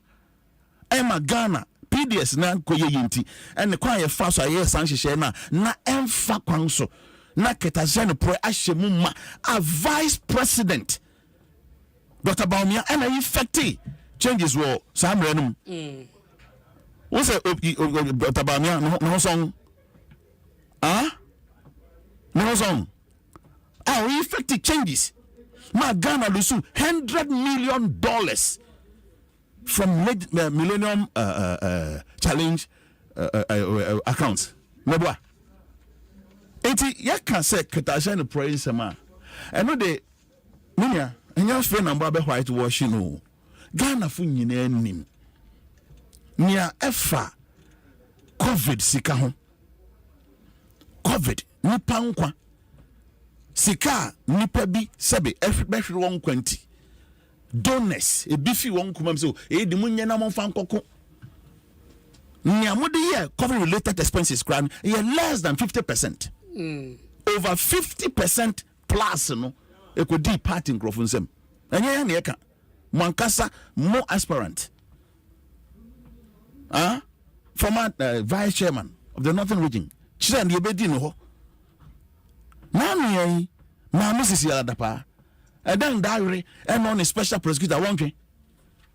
Dan diary. Sika won ache chire boa na envelope mu na she duku mu na egu kotokum. Sisi aya hometo. No be sense sa Ghana na yenya sika. Yenya sika o. Enfam tonduru. Yenya sika enfam tonduru eba bom mofra to afo ban from 6 killer diseases. Just na Nigeria for be chain bi ansa. Among Ghana, Yenya says Kenya, the NMM fata under your administration. I have responsibilities of say. Me anye pa, me no. Just as who predecessor ye. President Mahama Breso. Go back then now the ebin o friend then $100,000 I could go them. Obi adaisu o se menya $1 million me I have politics bi. O se there be sa adwin o tim dia me mount trauma ben. Intent that as that is you. That Yankopon ye madom, wankaso beka ko wia, wankaso ko dado bia ko je. Ne mo Yankopon ye na dom. No nya sika bi se sika de won kwa wo de a. Obe quit politics. Also there be with sign adwin na won. Me mount trauma ben. Na Breso national service.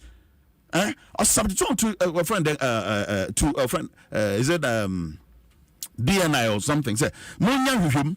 It's national security. Munya hwem emfasa asue ho yante ne afi mobile na go fado Breso allegations are him na aba sabi only can preempt the outcome see the other part resignation letter and any acceptance letter then na kwanti wom what clan did out enti na be kwa si bia ye hu na be kwa wie cash for seat okay odi can be cleared nefa moving pina boss your boss 1, boss 2, boss 3. You have a tangra. See a tea making machine. Over 2.3 million dollars to Ghana cedis. No, we say Ghana just like that. It's okay. 19 years to Obama. So, Mama, no, Mama, emphasis, and yen near ma, and who be bound faso, and a cocoa here, when you go from. When you go from UGMC, now near the Kawa, dialysis machine, and 5. So, about 3. And so yenya sika the yenya hu hia to have $5,000 na they ma bribe what kind of corruption any dey asabe you what you sika will be go nema be bre won ne ye crutches we corrupt won nya crojin into we aka na Japan na abeka wa asem bia we de be yi won hu anu ya Ghana fo ye bia yani ye hwe because a confirm na ye mu binom ye fi ase kan from 2017 at the time na ye nya kan ye the BAB beka ho enti yende anya enwonwa anya enwonwa o se so bochichi finsu ase beka so de nche bewu a one no de unti na beka ka se okoje ni tina then o nye hu achinye you go you carry it you disseminate it you inform other people as you hear from the bochichi the bochichi na be enti o wasem bia they should deal with it Medase PSA eni na mame koso ankai wo saha ya Adom 106.3 Dwaso Nsem dwumadie ena utie no Haruna. Yes. Metie. Nanka meme nimise anase omoka corruption asama. Na Joma makra na ombone din kra because it is established. Amajaro, any the fourth expedition, ankasa ono ankasa to even say obiaka say ohia $1 million away, ono ankasa is a beneficiary of corruption related activities and is established in the Shira. So ya ka corruption asama ma umfa mama esam embakra because it doesn't even move anything. Now say any public say he has been vindicated. Secondly, Auditor General's report. Auditor General report, Emma report on corruption, Emma report on infractions against the laws for financial regulations in this country. So don't misplace say Auditor General report eka say corruption. Auditor General report doesn't report on corruption. It reports on infractions. And that is not a fact. I'm an accounting person, meaning I did my HND accounting, I did my degree in accounting, I did my master's in accounting. I taught accounting. And that is not a fact. I know Auditor General Emma reports on infractions and reports to Parliament of Ghana for Public Account Committee and an opposition person, the leader or the chair for that particular committee. And what appropriate reasons why I say opposition person, the chairperson for that committee. When say this committee, Asia, all the infractions, the responses from management letters and reports from Auditor General, no more edi sa particular nyama anase resource a so say appropriate bodies investigate anase search charges na appropriate bodies follow up, because the Auditor General is seized with the power to search charge and to prosecute, and it is not corruption. We should hear corruption from the corruption related institution reporting, not the Auditor General's report. Secondly, Waka BBFA COVID, or see 50%. What is the basis? What is the scope? What is the report? And him where's the reference? Say we see 50% at the Ama Party 4. That is not a fact. It is not a fact. So what is the fact? Kwanya say ye betina ha. Enye say ye kabibia ye anka say efiri enuma yeka, because let's respect listeners. Let's respect the it is far higher than us. And the ubetina now we say 50%, no more use 50%, no more dima party for Debbie. COVID ebaye one kasa winim even across the globe. Na countries big woman teachers for 1 year omu juma no man to omuka. Ghana went so and paid teachers for 1 year, 1+ year omu fie. Water was an essential commodity, not in the history of the country. Say government bia na unye such devastating effect na government ag sa particular cost no, but government of Ghana and Akufo-Addo ag cost food provision, cooked food and uncooked food. Na yeah, me say only me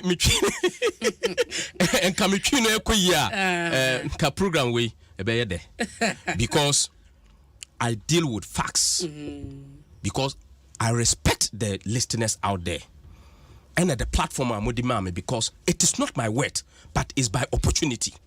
Say me baha. Na yenina yenim. If you put the MPP and who put the NDC in a balance in terms of corruption. So John, former President Rawlings, Ukase Kobna Kennedy or in Japan Ekasa. Former President Rawlings, he said a lot about the NDC, corruption in the NDC. So we should take them because we don't have a founder. Any founder. It is the NDC our founder. The founder of the NDC Eka said the NDC has moved from probity and accountability to corruption. Probity and accountability. The founder, or the blood, or the muja, to NDC. Waka said the leadership, current leadership, including John Dramani Mahama, that it has remained a corrupt party. Founder, yeah, there any founder. Kennedy Achipo is not a founder, he's a member of the party, he's a leading member of the party. But their own founder, Eka said the NDC is a corrupt. So if you should go by that standard, then the entire NDC, the blood of NDC, the ensure of NDC, all the youth minimum, all the leaders are all corrupt. Because the founder of the NDC, Eka Echere, the people of Ghana. But I say, you bet to us so, Pacho say. I'm going to my time. 5 minutes. No problem. As I'm part here. Maybe I hurry not try say. Obey damage control, but I'm fine. I didn't hear. CDD. In 2021, Bob Montenberg say, Ghana, you lose over 12 billion Ghana cedis through corruption and corruption-related issues. Also, the general report or report about the infraction. What does it mean? Any answer anything? Infraction is trading. A distinction. Infraction, a distinction. A pass mark. Infraction. A failure of an administration.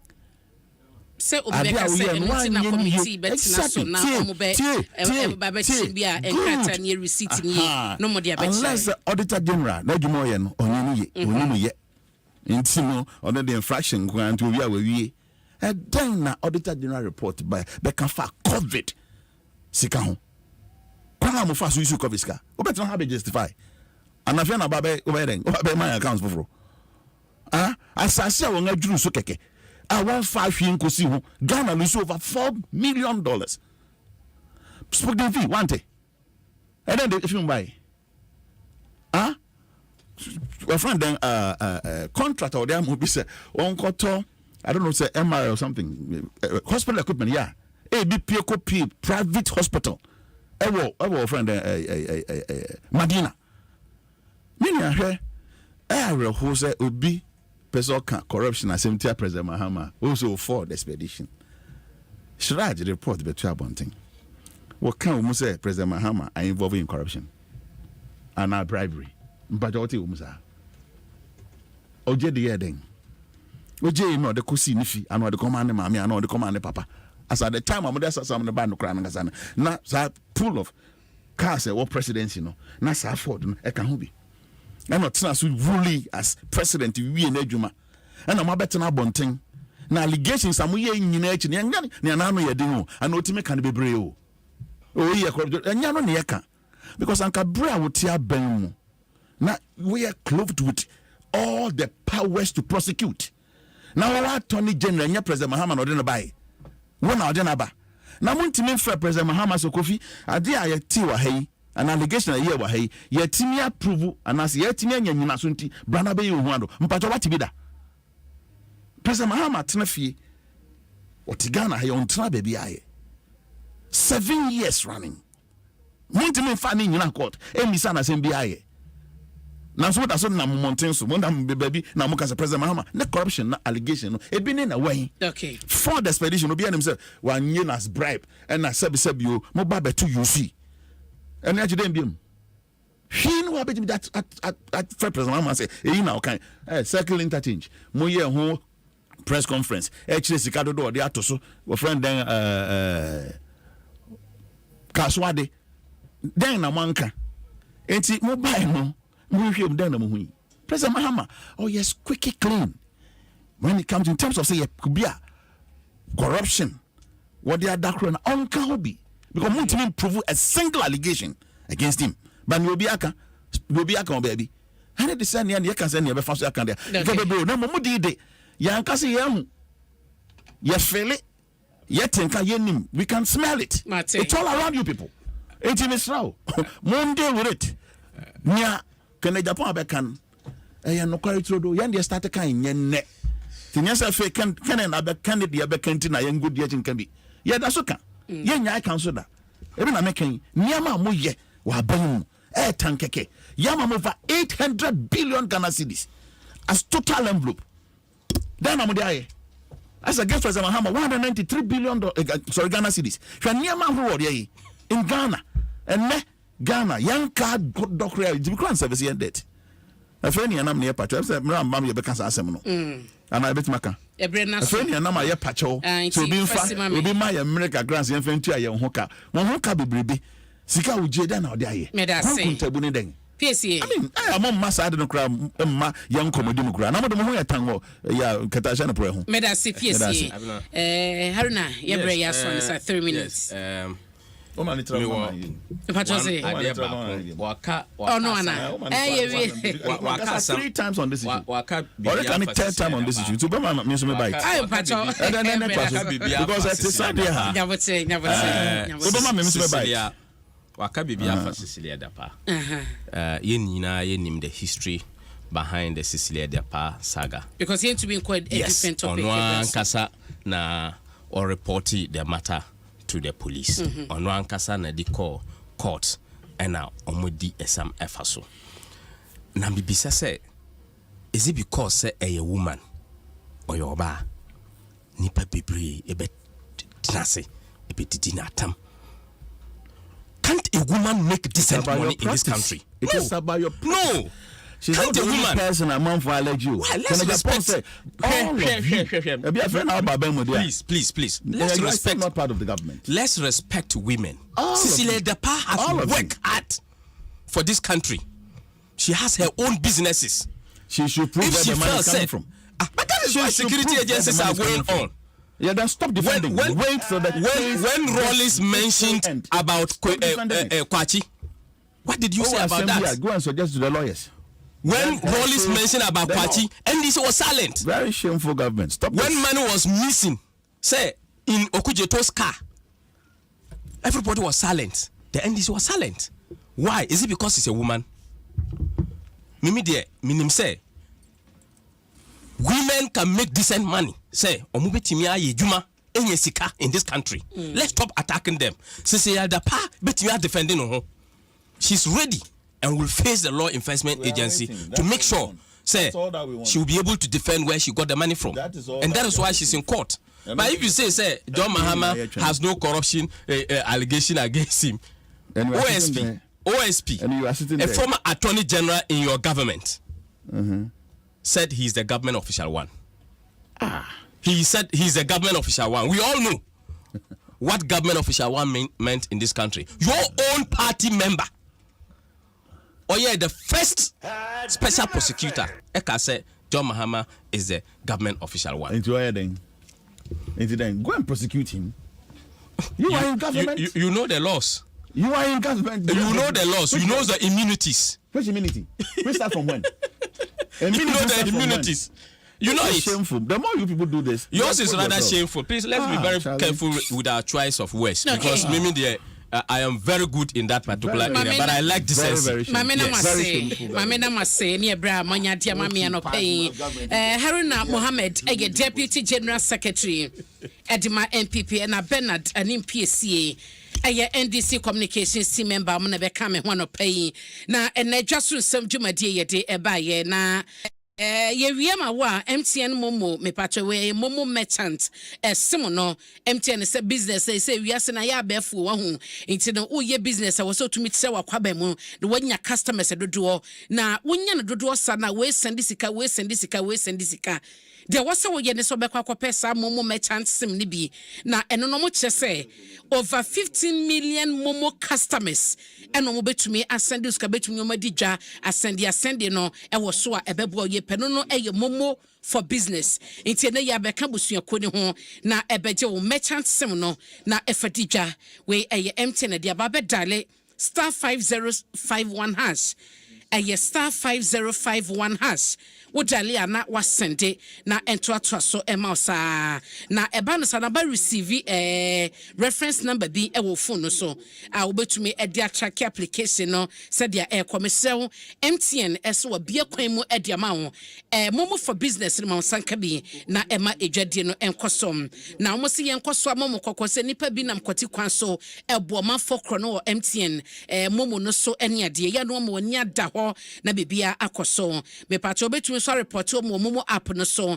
woko Play Store and App Store MTN app no momo app no so no wa download di bibia ebekoye ediama MTN no see everywhere you go na CBG so say no ye bie ya taba mu unim say abibre mu ha se ya man bia woso no obetumi ede usika na obibia no afa CBG eno no currency no man na wotim no currency no na won sabeka an se no ya ma edwadie aye kama nti no ta wo Ghana ha na pesa wodi sika bi ko Nigeria eno no ba na naira no nipa no benya na naira wo de kwa baby fofro so mudi sefa bia no so ne seka nti de ya sakra ni se no no long wahala bia enye tenten nti wutu kan bia ko bibre mu man bi so a wodi anso beto de beto CBG account nim wudu ho no ma ho currency ubeyi no CBG ene de ma ho ya 114 branches Ghana fa na nyina freyen 0302 216 000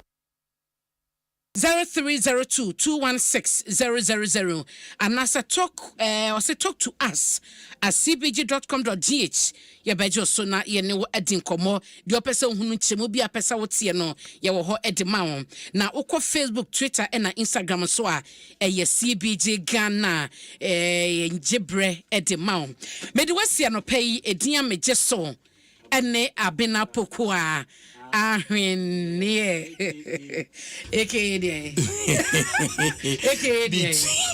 beat wenye body beat o dabi eke toma eke ahwene ode mapon awo pon de a de ma Ghana for sika so on say me Monday to Friday menya transfer per work and happiness wuti adwuma no na wudi sika what you say simple ubenya na me 1,500 me 1,500 nipa miensa enuti it could be you abra poku ya hwene aka Toma the also ya na say obefa wo MTN momo no what you say star 281 hash na wa send na Adom FM aba number 1 no press number 1 na no so wa send ticket no baako 5 CD enti wo de baako hye wa 5 CD wo de bienu hye 10 CD wo de miensa hye wa 15 CD ubenya 500 sa na to so ekọ na nim se no a nem se de dwuma no bi koso na obi frɛ wo se opi metwa me ni nam so de bra work and happiness ene wotwa abeden ubedi mesu metwa bia mesu mi ni but ya na I say eda na wo ba bedi no bo hu say I say why then why relax it ti yiro hu twa de bia twa utwa obedi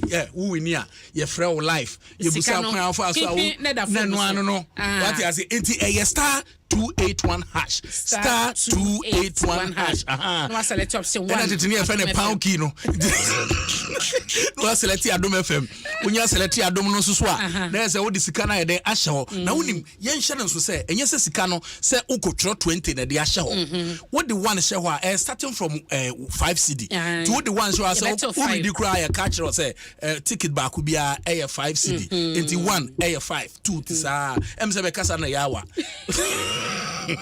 one na so bi na ka kire ho be he wani mu Martin today take over work and happiness on the producer tai all my crowd nti that say titi no broni bi na be kan tai na ye de kosa nti me de wasi ya na wa hye ne so ese nyambo chena ye be san aba wakwan mu na Joshua Tigo program director Adom FM na Abdullahi Awudu ye the executive producer Dwaso Nsem Jumadie esu ohene ye head of current affairs and news Adom Brands Dominic Si Yabua me producer Kofi Asana producer Aisha Ibrahim Caroline Teto mu nyina tete na you are 05 ebochi no botwe to live on YouTube and na Facebook DSP shebocham sa wo hwe den YouTube ya da se sa wo hwe nyame sha wo ya da se Oh, DSP Shaibu or hey. Oh, so I am saying. Or hey, Yachiano.